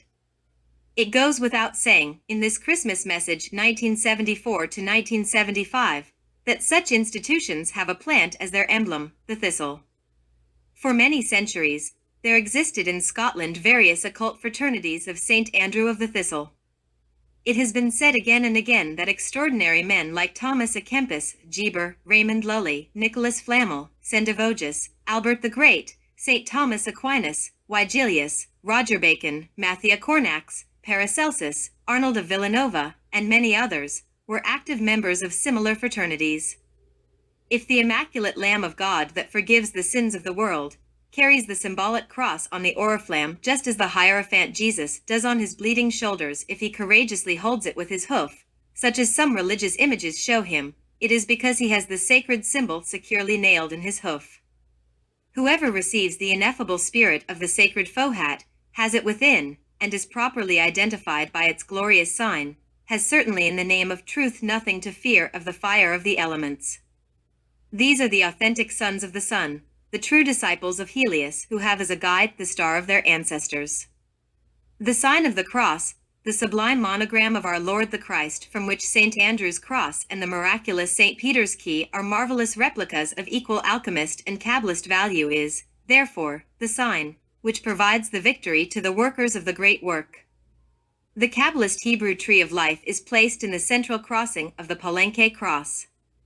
This is a true wonder of ancient Mexico. Undoubtedly, the tree of science of good and evil and the tree of life share their roots. Let us never forget those prophetic words which appeared around the shiny cross seen in the astral world, by Constantine, who joyfully painted on his labarum, in hoc signo vinces, for this sign you will vanquish. The sexual cross, the living symbol of the Lingam Yoni crossing, has the unmistakable and marvelous essence of the three nails used to immolate the matter Christ. These also symbolize the three purifications by iron and fire without which Lord Quetzalcoatl in Mexico could not have achieved resurrection. The cross is the ancient alchemist's hieroglyph of the crucible, cruzet, formerly called in French, cruzal, crucible, croisette. In Latin, crucibulin, crucible, has as its root crux, crucis, cross. This is a matter for reflection.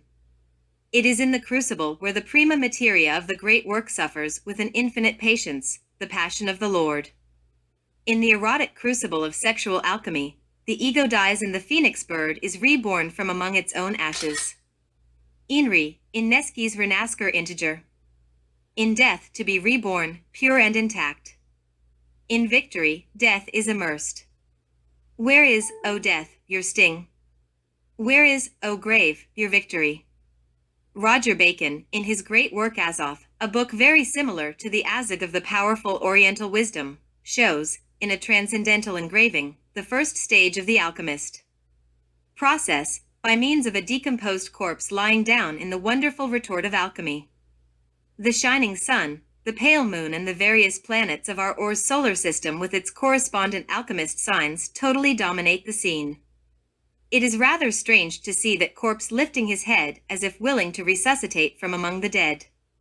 The black crow of sexual alchemy removes the flesh from the bones while the psychic essence leaves the body. This image of the profane dead one, who later resuscitates to the initiation, to reality, is truly an extraordinary Osirian symbol. The flesh leaves the bones is a liturgical phrase of St. Andrew of the Thistle and similar brotherhoods. St. Andrew's torments on the terrible X-cross truly denote the annihilation of the much-beloved ego in the laboratorium oratorium of the third logos. This is a dreadful as well as indispensable death that could never be accomplished with any ordinary fire. Customarily, the extra help of an occult agent, a secret fire of a sexual type, is required for this kind of work, and to give an idea of its shape it appears more like water than a flame. This fire, or burning water, is the vital spark that the logos imparts to inert matter. It is the divine fohat contained in all of creation. It is the igneous ray, Kundalini, the sacred serpent of Anahuac's wisdom, which ascends through the adept's spinal column. The connection of the lingam yoni without ejaculation of the ens seminis. This is the specific key by means of which Adam and Eve can awaken Saturn's serpent in their occult anatomy. The careful reading of Artephius, Pontanus, and the work entitled Epistola de Igni Philosophorum would benefit the reader, because in those immortal pages we can find valuable guidelines on the nature and overall features of this watery fire or igneous water. In the cobblestone yards of the majestic and sacred temples of Anahuac, men and women, all candidates to the human and solar initiation in a mutual exchange of caresses, performed the lingam yoni, phallus uterus, connection.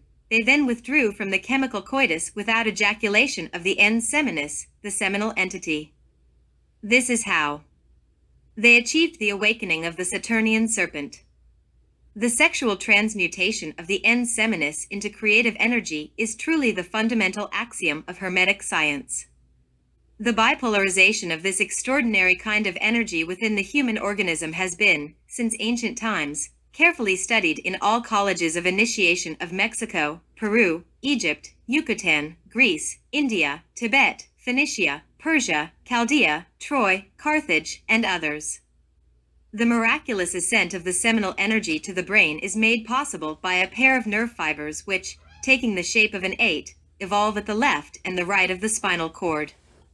This pair of ducts takes the classical names of yin and yang in Chinese philosophy. The Tao is the path of the middle, the spinal canal, the secret way through which the serpent ascends. Evidently, the first of these two vessels are of a lunar nature. The second one is of a solar type. When the solar and lunar atoms make contact in the tribene near the coccyx, the igneous serpent of our magical powers awakens. Hebrew Kabbalists talk to us about the mysterious Dath, which appears in the tree of life. Neither divine name nor angelic hosts of any kind are assigned to it. It does not have a planet or element, or any mundane sign. Dath, the Sephiroth of the Hebrew mystery, is the result of the esoteric conjunction of Abba, the Father who is in secret, and Amma, the Supreme Mother. The Father and the Mother, Osiris and Isis, are perpetually united in Jesed, the foundation, the ninth Sephiroth, sex. However, the latter is hidden by Dathas mystery, or tantric knowledge, and it evolves with the Sahaj Mithuna, sexual magic. The loom of life weaves and unweaves between these two bipolar aspects of creation. Our Father who is in secret and our Divine Mother Kundalini. Legend centuries old tells us that when Semele, mother of Dionysius, saw Zeus, his divine lover, she was destroyed by his divine lightning and she gave birth to her son prematurely. Certainly, nobody can see God face to face without dying. The death of the self or myself is essential before being able to contemplate the resplendent face of the Elder of the Days. In the same way as life represents a gradual and ceaseless process of externalization and extroversion, the death of the ego is a process of gradual introversion. In the latter, the individual consciousness, the pure essence, slowly divests itself of its useless clothing, the same as Ishtar in her symbolic descent, and thus, naked, it awakens to the great reality of free life in motion. Undoubtedly, in order for the light which makes up the essence, now imprisoned in the animal ego, to begin to shine and radiate, it must free itself. Truly, I tell you that this is possible, however, only by undergoing the terrible Buddhist annihilation, dissolving the I, dying in ourselves. Sexual energy is certainly a tremendous, highly explosive and amazing power. Whoever learns to wield the erotic weapon, the lance of all magical pacts, will be able to reduce the psychological I to cosmic dust. It goes without saying that the lance, as an occultist emblem of sexual, virile power, plays a great role in numerous Oriental legends. Being the instrument of salvation or liberation, and wisely handled by the Gnostic ascetic, it enables us to reduce to ashes the multitude of undesirable elements which make up the ego, the self, the myself.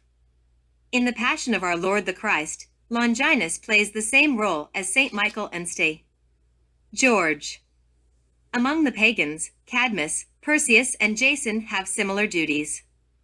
Piercing the dragon or impaling Christ's side with the spear is a meaningful act, just like the ones that the legendary knights or the Greek heroes performed. St. Andrew's cross and the holy staff fully allegories the work of the Buddhist. Annihilation. When, with profound veneration, we cite St. Andrew's cross and the holy staff, we must never forget the Holy Grail. The sacred vessels of all religions represent the feminine sexual organs of generation and regeneration. They correlate to Plato's cosmogonic vase, Hermes and Solomon's cup, and the holy vessel of ancient mysteries.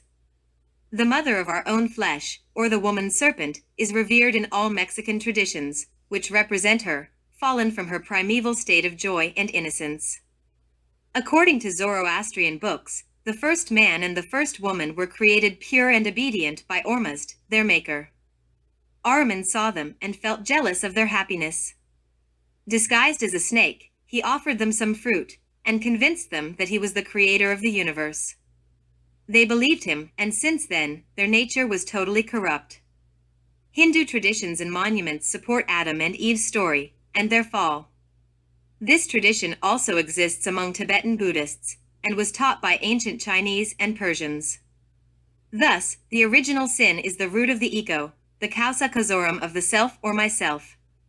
The purification performed in different cultures in order to cleanse the baby when coming to life is indeed a pact of sexual magic. In Yucatan, Mexico, the newborn child was taken to the temple, and there, the priest sprinkled baptismal water on his head and gave him a name.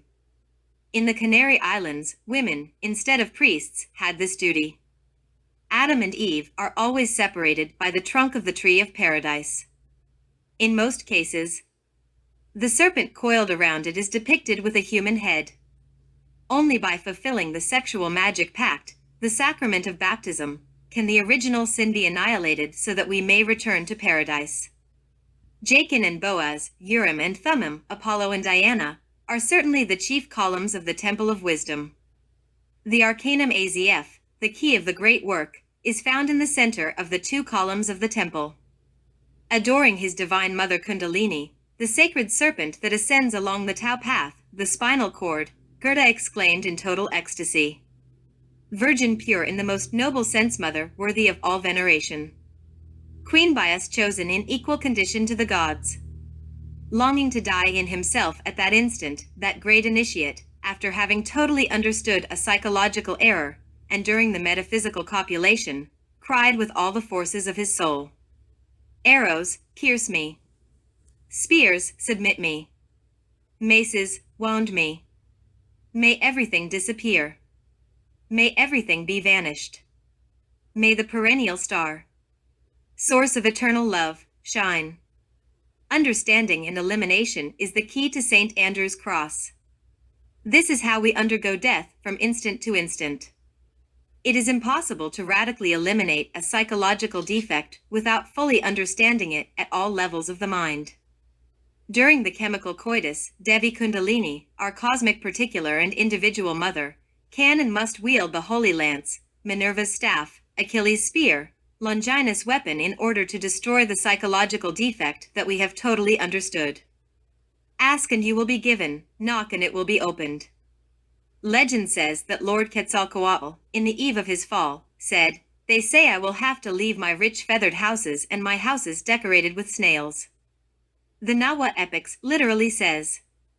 Full of joy, he then ordered the queen to come to the beautiful mat.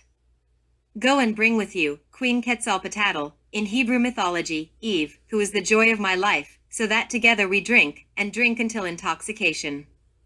The valets went to Tlamequayan's palace, and from there, they brought the queen. Our queen, our child, King Quetzalcoatl ordered us to take you to him. He wants to share joy with you. She answered them, I will go. When Quetzalcoatl arrived, she sat beside the king. They filled her cup with liquor 4 times, and the 5th was a toast to her greatness. And when she was intoxicated, the magicians began singing. The king got up, and, staggering, said to the princess in the middle of the songs, My wife, let us enjoy and drink this liquor. He was referring to the liquor of lust. Since they were intoxicated, they spoke nonsense, the lustful lose their reason. The king did no more penance, nor went he to the ritual bath, neither did he pray in the temple. Finally, they fell asleep. The next day, upon awakening, both were sad, and their hearts were broken. In Hebrew mythology, it is said that Adam and Eve were also sad after eating the forbidden fruit. And the eyes of them both were opened, and they knew that they were naked, and they sewed fig leaves together and made themselves aprons. Quetzalcoatl then said, "I got drunk, I have transgressed. Nothing will remove the stain I have put on myself." Then, with his guards, he started chanting. The crowd waiting outside was made to wait longer. Afflicted and crying, distressed and grieving, knowing that everyone was aware of his wrongdoings, having no one to comfort him, he cried before his God. The following verses of the Hebrew Bible can be easily compared to the citation above, Genesis 3 verses 23, 24. Therefore, the Lord God sent him forth from the Garden of Eden, to till the ground from whence he was taken. So, he drove out the man, and he placed at the east of the Garden of Eden cherubims, and a flaming sword which turned every way, to keep the way of the tree of life. Quetzalcoatl's flight and his mysterious departure from paradisiac Tula are certainly remarkable. It is said that he then burned his houses of gold, silver, and red shells, made by the crafty hands of the Toltecs. Superb works of art, prized and beautiful works of art, were buried. He hid everything in secret places, in the mountains and in the ravines. Later, he had to look for this great treasure, or esoteric wealth that was hidden in the bowels of the earth. When translated into Gnostic or alchemist terms, these mystical paragraphs of Anahuac are superb. The metallic decrease of the spiritual gold is the inevitable consequence or result of any sexual fall. When alluding to superb works of art and prized and beautiful works of art, we can study between the lines the general epistle of James, the blessed patron of the great work, see the Bible. Enoch found the hidden and imperishable treasure in the living bowels of Mount Mona. We all have to look for our hidden heritage. The treasure is never found on the surface of earth. We need to descend to the Avernus in order to find it. Visita interiora terrae, rectificando invenis occultum lapidem. Visit the earth's interior, and by rectifying you will find the occult stone. Undoubtedly, the philosopher's stone and all the precious gems of the celestial Jerusalem, which symbolize cosmic and transcendental virtues and powers, are Quetzalcoatl's treasure. It is our innermost particular wealth, and we hid it when we left Eden. We must look for it within ourselves, here and now. In front of the tree of old age, the Lord saw his face, and in infinite pain he said, "Old am I." He arrived at another place, and he rested. He sat on a stone, and there he placed his hands. He then looked at Tula and began to cry. He cried in great sobs. Drops of water ran from his eyes, forming a double stream of tears. His falling teardrops pierced the rock. As he leaned on his hands against the rock, the tears were imprinted on it, as if the rock were made of mud. His hands as well as his buttocks were thus engraved on the rock. A clear imprint remained in the place where he sat. The imprint of his hands can still be seen in the place called Temecpalco. In reality, stricto sensu, sexual electricity lies buried in the rock, in the stone, sex. It can either free or enslave man. These paragraphs encourage reflection. Quetzalcoatl's event is always wondrous to ponder, and has tremendous validity. These are not mere semantic clarifications. We only want to comment on the Quetzalcoatlian message by means of phenomenology. It is said that the Blessed One, after having suffered so much, arrived at a place called the Stone Bridge. In this place there is water, ens seminis, a water that springs and rises, it expands and builds up. Modern anthropologists have mistakenly interpreted this in a totally different way. They know nothing about Nahua esotericism. They do not know the religious meaning of this chant. Although this seems in toto far from Gnosticism, in reality, it is not. Let us emphasize the following. The Blessed One returned to the path he had left. It is said that he seized a rock, made a bridge and crossed over to the other side. In this way, the great avatar of the Aztecs returned to his path and reached a place called the Water of the Serpents. Arab authors call this source Holmet, and also teach us that its waters gave immortality to Elijah, the prophet. They place the famous source in the Modhallan, a term whose root means obscure and dark sea. This refers to the metallic chaos, the sacred sperm or prima materia of the great work. This knowledge evades any standard intellectual analysis. It is a matter of suprarational teachings that can only be comprehended or grasped with the help of a guru. We miss the servus fugitivus, the mineral water, the metallic water, which is solid and cutting, appears like a stone, and can easily be liquefied. This coagulated water, in the shape of a rocky mass, is the alkest or universal solvent, the water of serpents, the metallic soul of the sacred sperm, the mercury of secret philosophy. It is the marvelous result of sexual transmutation. The sages were always reluctant with respect to the philosophical mercury, whose successive stages can be directed at will by the intelligent operator. Although the technique demands some time and effort, it is also extremely simple. No professional duties or skill is required. The knowledge of a curious technique, the secret secretorum, is enough. We, the Gnostics, have disclosed it publicly, connection of the lingam yoni, phallus uterus, without ever spilling Hermes' cup.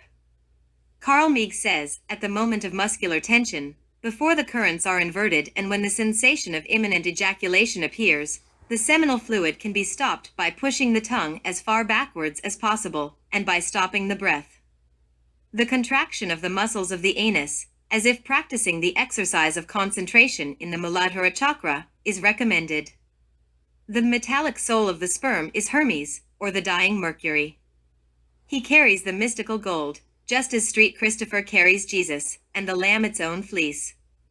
This was how, by means of the mercury of secret philosophy, the blessed Lord Quetzalcoatl regenerated the gold in his soul, in his spirit, and in the superior existential bodies of his being. Without success, the tenebrous ones try to make the blessed one return to the sinful path. In no way can I now return, the Lord answers, I must go. Where will you go, Quetzalcoatl? I will go, he said to them, to the red color land. I am going to obtain knowledge. They asked him, and what will you do there? Someone calls me, the sun calls me. Very well. Leave then, the Toltec culture. And the blessed one threw his gem necklaces into the water, and they sank right there, his material goods, illusory and worldly possessions. Since then, that place is called Water of Rich Jewels. He travels on, and reaches another site called Place Where One Sleeps, the Orcus of the Classics, the Christian limbo or the consciousness sleep in this vale of tears. He then meets an adept of the left path, who asks him, Where are you going? And the blessed one answered him, I am going to the red color land. I am going to get wisdom. Very well, drink this wine to forget. I came to bring it to you. No, I cannot. I cannot taste, even a bit. I will force you to drink. If you do not drink, I cannot let you pass, nor can I let you go on your path. I must make you drink and even get you drunk. Drink, then. Then, Quetzalcoatl drank wine with a straw, for he was a fallen bodhisattva. Once he had drunk, he tired of the path and fell asleep, snoring, for man, reincarnations he passed through unspeakable bitterness, and his snores were heard from afar. Finally, he, awakened consciousness again, looked from side to side, looked at himself, and brushed his hair up. For this reason, that site is called Place Where One Sleeps. He then started on his journey once again, and reached the top of the path, which is between the smoking mountain, it symbolizes the lingam, and the white woman, it symbolizes the yoni. There, snow fell upon him and his companions, his fools and simpletons, his psychological aggregates or inhuman elements, and all of them froze to death. May flesh abandon the bones, said the old medieval alchemists during chemical coitus. The fraternities of St. Andrew of the Thistle had their esoteric type of penance. Undoubtedly, the X-cross is the wonderful symbol of the death of all those inhuman elements that, in their entirety, compose the ego or I. St. Andrew's torment allegorizes frightful tortures in the ninth sphere, the sphere of sex, remorse, and Buddhist annihilation. It is possible to create the gold of the spirit or regenerate it only by annihilating those fools, simpletons or psychological aggregates that personify our defects. The Blessed One at times cried or sang. He worked with infinite patience in the forge of the Cyclops, sex. He cried for a long time, and profound sighs came from his chest. He stared at the shaded mountain, the mountain of resurrection, and there he went. He performed prodigies everywhere he went, and left amazing signs on his path, just as the great Kabir Jesus did in the Holy Land. When he reached the shore, he started an assemblage of snakes. He had achieved the full development of the 7 degrees of power, and, once he finished, he sat on it and used it as a boat. This reminds us of Gautama Buddha, who sat on a serpent near the Bodhi tree, the extraordinary fig tree, which is the symbol of sexual potency. It rained, and the water formed puddles that threatened to drown him. But Gautama, sitting on a serpent, steered the snake as if it were a boat. The common ground present in various texts talks to us about the igneous serpent of our magical powers, the feminine aspect of the Hebrew Bina, the wife of Shiva, the third Logos or Holy Ghost. By means of her eliminating the inhuman elements that we carry within, our particular cosmic mother saves us from the tempestuous waters of life. The blessed Lord Quetzalcoatl went further and glided on the waters, the primeval spermatic waters, and no one knows how he reached the red color land. Unquestionably, the great Kabir Jesus also reached the red color land when he was dressed in purple and a crown of thorns was put on his head. And began to salute him, "Hail, King of the Jews!" And they smote him on the head with a reed, and did spit upon him, and bowing their knees worshipped him. St. Mark verses 18-19. It is indeed in the sexual or erotic crucible where the prima materia of the great work, the Christ, suffers its own passion. It is in the 9th sphere crucible where it dies to resurrect, to be purified, spiritualized, and afterwards transformed. In Chaldea, the ziggurats or 3-story towers, the famous Tower of Babel belongs in this category, were painted in 3 colors, white, black, and purple-red. To convey an idea of the far-reaching symbolism of the colors of the great work in Hermetic philosophy, let us note that the Virgin is always depicted dressed in blue, corresponding to black, God in white, and Christ in red. In the sacred temples of the pharaohs in ancient Egypt, when the neophyte was on the eve of undergoing initiation trials, a master approached him and uttered into his ear a mysterious phrase, "Remember that Osiris is a black god." This is clearly the specific color of darkness and of the Cimmerian shadows, the devil, to whom black roses were offered, the primeval chaos where all the elements and principles of life are mixed and completely blended. This is the symbol of the earth element, of the night, and of the radical death of the psychological aggregates which compose the self. Just as in the Hebrew Genesis, where day ensues night, light succeeds darkness also. Blessed are those who have been regenerated and washed by the Lamb's blood, sexual fire. They will always wear white clothing.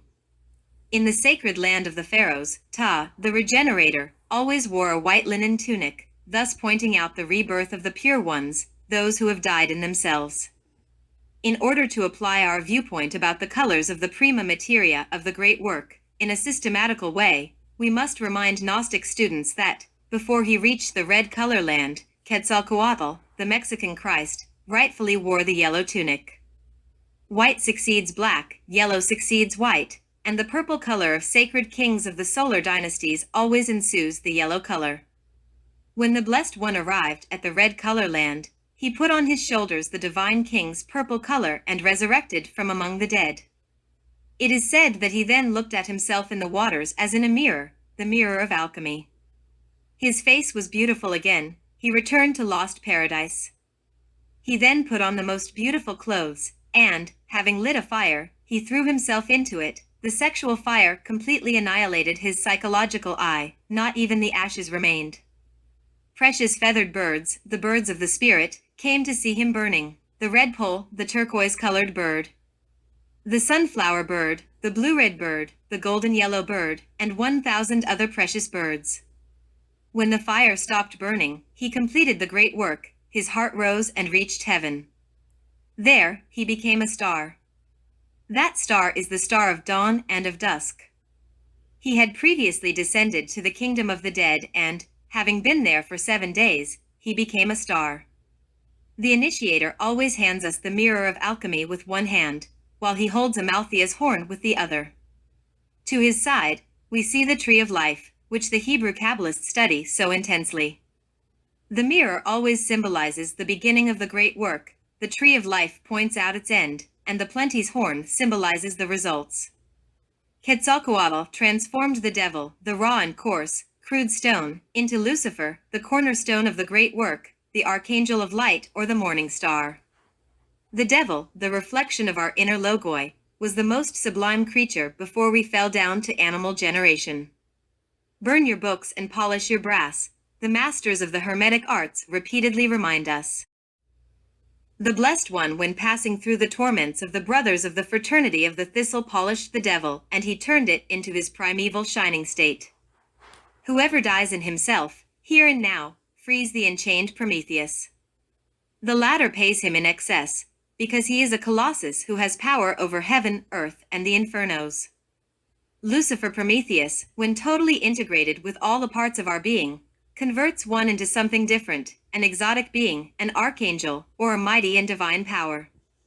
When the holy women went into the sepulchre of the Savior of the world, instead of the man they knew, they saw an angel dressed in a long, white robe, and they were frightened. It is written, "And he that overcometh, and keepeth my works unto the end, to him will I give power over the nations.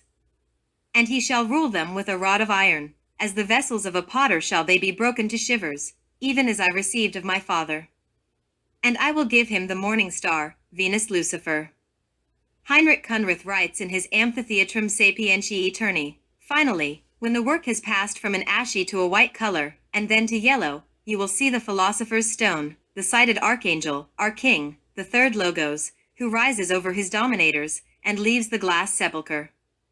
He gets up from his rest to attend to mundane scenery with his glorious body, that is to say, he is regenerated, and more than perfect." As a way of clarification, let us say that the term philosopher's stone means, in sacred language, the stone that bears the sign of the sun. This solar sign is of a red color whose hue can vary. An old alchemist said, "What we, the philosophers, pursue is not the union of a body and a metallic spirit, but rather the condensation, the conglomeration of this spirit into a coherent, hard and refractory covering, which is able to cover it, impregnate all its parts, and provide it with efficient protection. This soul, spirit or blended fire, properly mixed with Venus Luke concentrated and coagulated, in the most pure, resistant and perfect of all terrestrial matter is what we call our stone.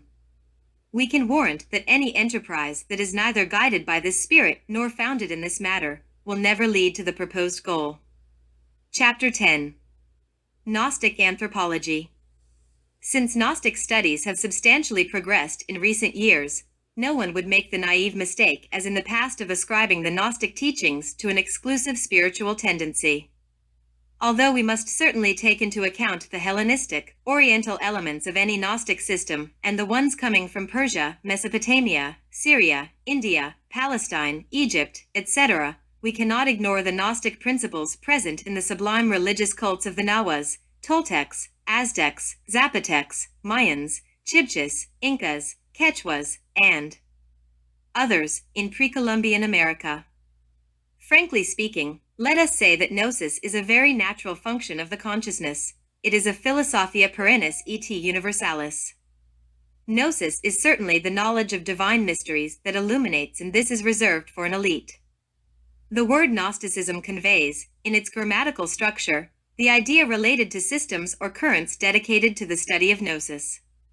Gnosticism implies a set of clear, coherent, and precise elements, which can be verified throughout the mystical, direct experience. The curse from a scientific and philosophical viewpoint, Adam and Eve of the Hebrew Genesis, the original sin and the departure from paradise, the mystery of the Nahua Lucifer, the death of the self, the creative powers, the essence of the Solvitor Salvandus, the sexual mysteries, the inner Christ, the igneous serpent of our magical powers, the descent to the infernos, the return to Eden, and Mephistopheles' gift. Only the Gnostic doctrines that comprise the ontological, theological, and anthropological foundations cited above are part of authentic Gnosticism. Pre-Gnostic is the system that, in a concrete, specific, and evident way, presents features that can be found in Gnostic systems. It is rooted in a concept that is in toto foreign to revolutionary Gnosticism. This thought, nevertheless, is and is not Gnostic. Any Gnostic system in an incipient and germinal state is proto-Gnostic. Its dynamics is similar to the one that characterizes definite Gnostic currents. The adjective Gnostic may be wisely applied to concepts that, in one way or another, relate to Gnosis or to Gnosticism. The meaning of the term Gnosticizing is close to pre-Gnostic. Indeed, this expression stricto sensu relates to intrinsic aspects that are somehow similar to universal Gnosticism. They make up, however, a tendency not defined as Gnosis. Once these semantic clarifications are done, let us accurately define the term Gnosticism. We would like to make clear in this treatise that Gnosticism is a religious process that is inner, natural, and profound. It is authentic and profound esotericism that develops from instant to instant with very vivid mystical experiences, its own doctrine and ritual. It is an extraordinary doctrine, which fundamentally adopts mythical and, sometimes, mythological forms. It is ineffable and magical liturgy, which provides vivid information to the superlative consciousness of the being. Gnostic knowledge, unquestionably, always avoids the usual analysis of subjective rationality. The innermost feeling of the person or the being correlates this knowledge. The raison d'être of the being is the very same being. Only the being can know himself. The being, therefore, knows himself in gnosis. The being, when he redeems and knows himself, is autognosis. The latter, in and of itself, is gnosis.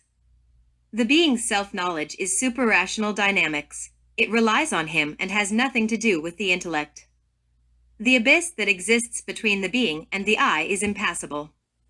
This is why the pneuma, the spirit, recognizes itself, and this recognition is an autonomous act for which the intellectual mammal's subjective reasoning becomes inefficient, insufficient, and terribly poor. The urgent and undelayable work of the annihilation of the I precedes the acquisition of self-knowledge or autognosis. The ego or I is composed of additions and subtractions of subjective, inhuman, and bestial elements that have a beginning and an end. The essence, the consciousness, which is enclosed, bottled up, imprisoned painfully within the diverse elements that make up the myself, the ego, unfortunately acts by way of its own conditioning. When the I is dissolved, the essence, the consciousness, awakens, acquires illumination, and frees itself. Then, as a consequence, self-knowledge or autognosis is acquired. Authentic revelation has irrefutable foundations in autognosis. Gnostic revelation is always immediate, direct, and intuitive. It excludes radically all intellectual operations of a subjective kind. It has nothing to do with the experience or with any set of fundamentally sensorial data. Although the intelligence or nous, in its gnoseological denotation, can be the foundation of illuminated intellectualizing, it categorically rejects backsliding into the mere intellect. The ontological and pneumatic or spiritual features of nous, intelligence, are evident and manifest. In the name of truth, I solemnly declare that the being is the only, that is, real existence.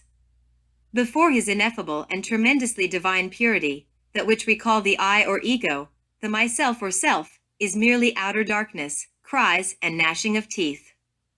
Given the anthropological tendency of the pneuma or spirit, the autognosis or auto-gnostic recognition of the being turns out to be unequivocally something that saves us. To know oneself is to have achieved identification with our own divine being. To know that one is identical with one's own pneuma or spirit, to experience directly this identification between the known and the cognizant, this is what we can and should define as autognosis.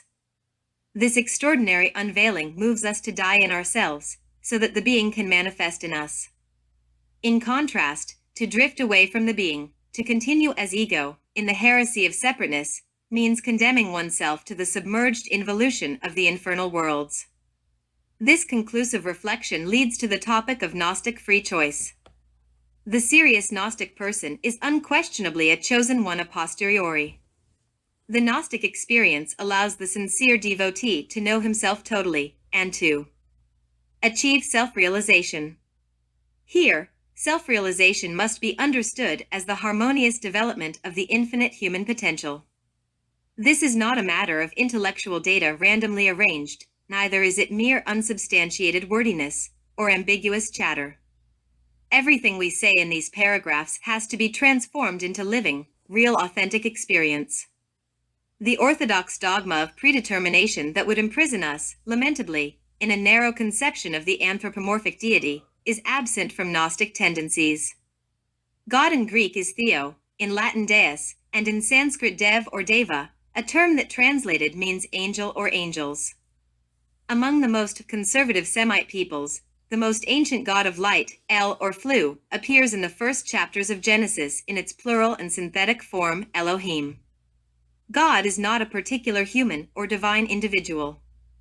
God is God's. He is the army of the Word, the great Word, the Word of St. John's Gospel, the Creator Logos, perfect multiple unit. Self-knowledge and the realization of the realm of infinite possibilities grant our entrance or return to the Creator hosts of the Elohim. This is then the confidence of Gnostics. The being is totally unveiled, and his marvelous splendor radically destroys all illusions. The opening of the pneuma or divine spirit of man has a purely soteriological content. If we possess gnosis of the great archaic mysteries, it is because some holy men, thanks to their loyalty to a doctrine, were able to approach the revealing dynamics of the being. Without the proper information about Gnostic anthropology, the rigorous study of diverse anthropological pieces of the Aztec, Toltec, Mayan, Egyptian and other cultures would be more than impossible. In matters of lay anthropology, may the comparison be excused if we want to get results. Let a monkey or ape run free in a lab, observe then what happens. Mexican codices, Egyptian papyri, Assyrian tablets, the Dead Sea Scrolls, strange parchments, as well as some very ancient temples, sacred monoliths, old hieroglyphs, pyramids, millenary sepulchres, and many others, offer us in their symbolic depth a Gnostic meaning that totally escapes literal interpretations. Their explanatory value has never been an exclusively intellectual one. Speculative reasoning, instead of enriching Gnostic language, weakens it lamentably. Gnostic reports, which are written or allegorized in any artistic form, always lead us to the being. In this interesting, semi-philosophical and semi-mythological language of Gnosis, a series of extraordinary variances, or symbols with transcendental esoteric depths that silently says so much, is presented to us. Divine and human beings know very well that silence is the eloquence of wisdom. The features that clearly specify the Gnostic myth, and which mutually complement each other, are the following. 1. Supreme divinity. 2. Emanation and pleramatic fall. 3. Demiurge architect. For the pneuma in the world. 5. The duality. 6. The Savior. 7. The return. The supreme Gnostic divinity can be manifest as agnostos theos, abstract space absolute, the unknown or unseen God and the one reality, from where the Elohim come forth in the dawn of any universal creation. Remember that paranishpanna is the summum bonum, the absolute, and therefore, paranirvan eventually, everything that apparently exists in the universe will come to real existence in the paranishpanna state. Unquestionably, the faculties of human cognition will never go beyond the cosmic realm of the male-female logos, the creator demiurge, or the army of the voice, the word. Jehovah, the secret father-mother of each of us, is the authentic Jehovah. Hod, as a Hebrew letter, is the membrum virile, the masculine principle. Eve, Hebe, as well as Hebe, the Greek goddess of youth, or Hercules' Olympic bride, is the Yoni, the divine chalice, or eternal feminine. The divine Galilean rabbi, instead of paying homage to the Judaic anthropomorphic Jehovah, adored his divine male-female, Jehovah, the inner father-mother.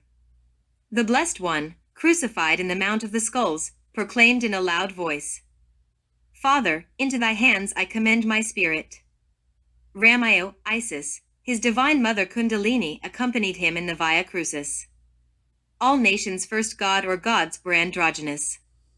This could not be otherwise, since they considered their bisexual progenitors or ancestors as divine beings or holy gods, just as the Chinese currently do. In fact, the misconception of an anthropomorphic Jehovah who is exclusive and independent of his own creation, sitting up above in a tyrannical and despotical throne, throwing thunder and lightning bolts against this unfortunate human ant's nest, is the result of ignorance, mere intellectual idolatry. This misconception of the truth, unfortunately, pervades Western philosophy entrusted by religious people from those sects without Gnostic elements. Gnostics of all times have rejected, not the unknown God, one and ever present in nature, or nature in abscondito, but rather the orthodox dogma, the frightful and revengeful deity of the law of the talion, eye for an eye, tooth for a tooth. The absolute abstract space, the unknown God, is neither the limitless void, nor a conditioned plenty, but both of these at once.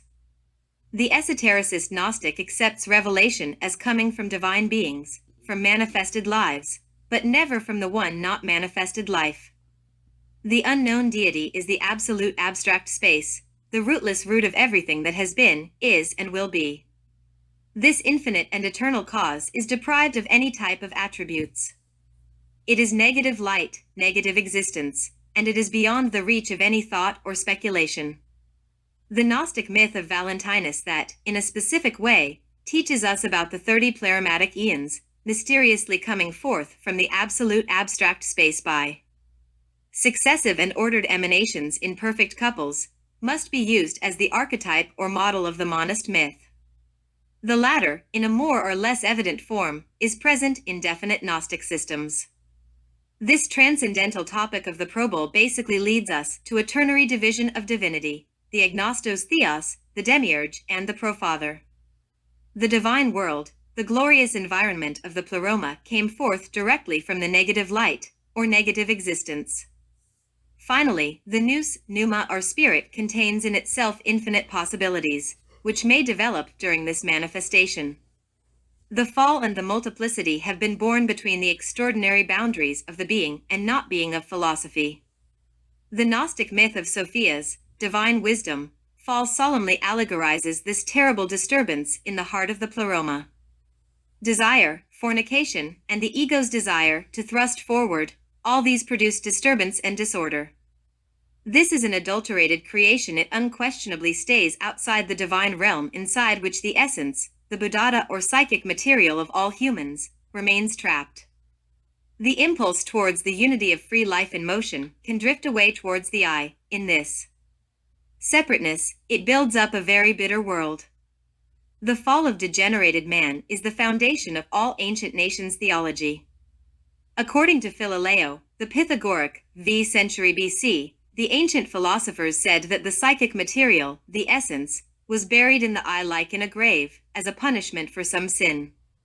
Plato similarly testifies that such was the doctrine of the Orphics, and he himself professed it. Immeasurable desire, the disturbance of the emanation regime, leads to failure. The desire to stand out as ego always originates disorder and the fall of any angelic rebellion. The author of the world of forms is then a group of mystical creators, male-female or double gods, such as Tlaloc, the god of the rain and thunder, and his wife Calcahuatlicue, the one of the jade skirts in the Mayan, Aztec, Zapotec, and Olmec pantheons. In the word Elohim we find a transcendental key that moves us to reflection.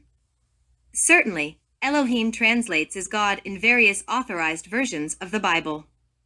It is an irrefutable fact, not only from an esoteric point of view, but also from a linguistic one, that the term Elohim is a feminine noun with a plural, masculine ending.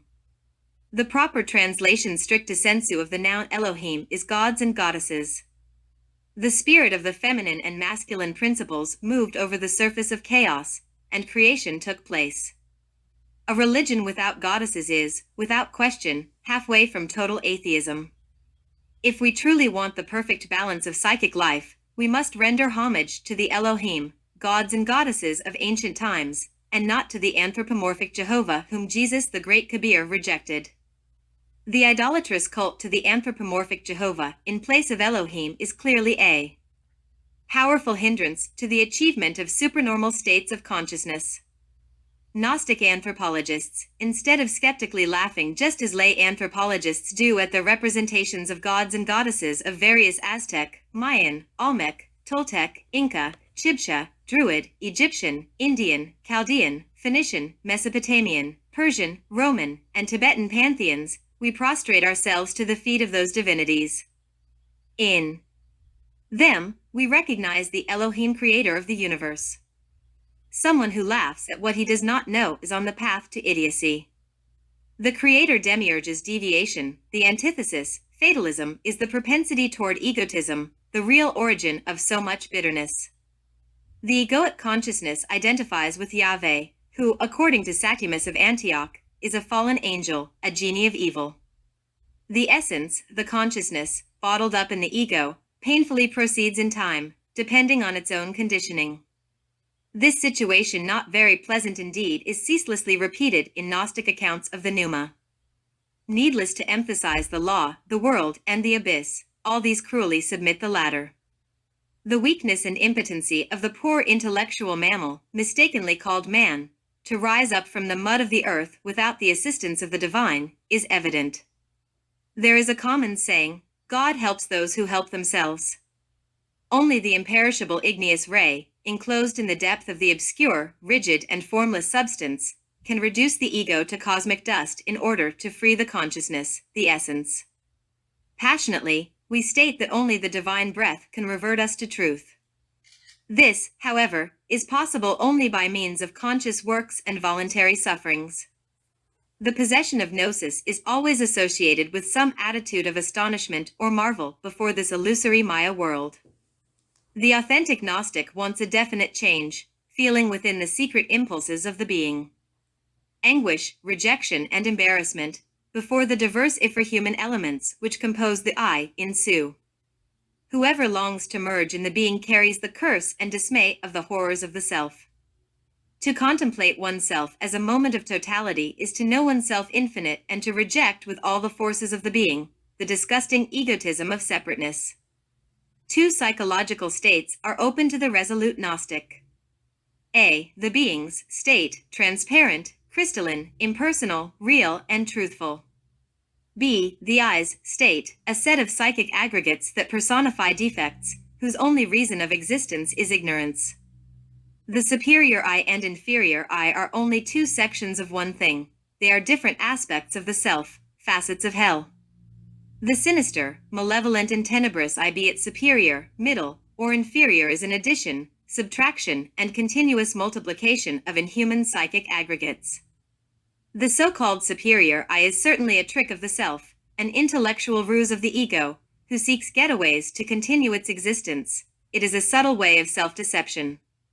The I is a horrid book of many volumes. It is the result of innumerable yesterdays, a fatal not to be detached. Egoic self-praise, the cult to the I, the overesteem of the self, this is paranoia, idolatry of the worst kind. Gnosis is revelation or unveiling, refined aspiration, conceptual synthesis, paramount achievements. Through phenomenology, gnosis and grace in essence, as well as in part, are identical. Without divine grace, without the extraordinary assistance of the sacred breath, autognosis, self-realization of the being, is impossible. Auto-salvation is best. This demands absolute identification of the one that saves with the one that is saved. The divinity that dwells in the depth of our souls, the authentic and legitimate cognitive faculty, annihilates the ego and absorbs the essence in its parousia and saves it through total illumination. This is the theme of the Solvitor Salvandus. The Gnostic that has been saved from the waters has closed the cycle of infinite bitterness, has crossed over the boundary that separates the Pleroma's ineffable realm from the inferior regions of the universe. He has courageously escaped the demiurge's grip because he has reduced the ego to cosmic dust. After the journey throughout various worlds, the ensuing annihilation of the inhuman elements secures this return to the sacred absolute Sunday. Then, having become exceedingly divine beings, we go beyond good and evil. Thank you for listening.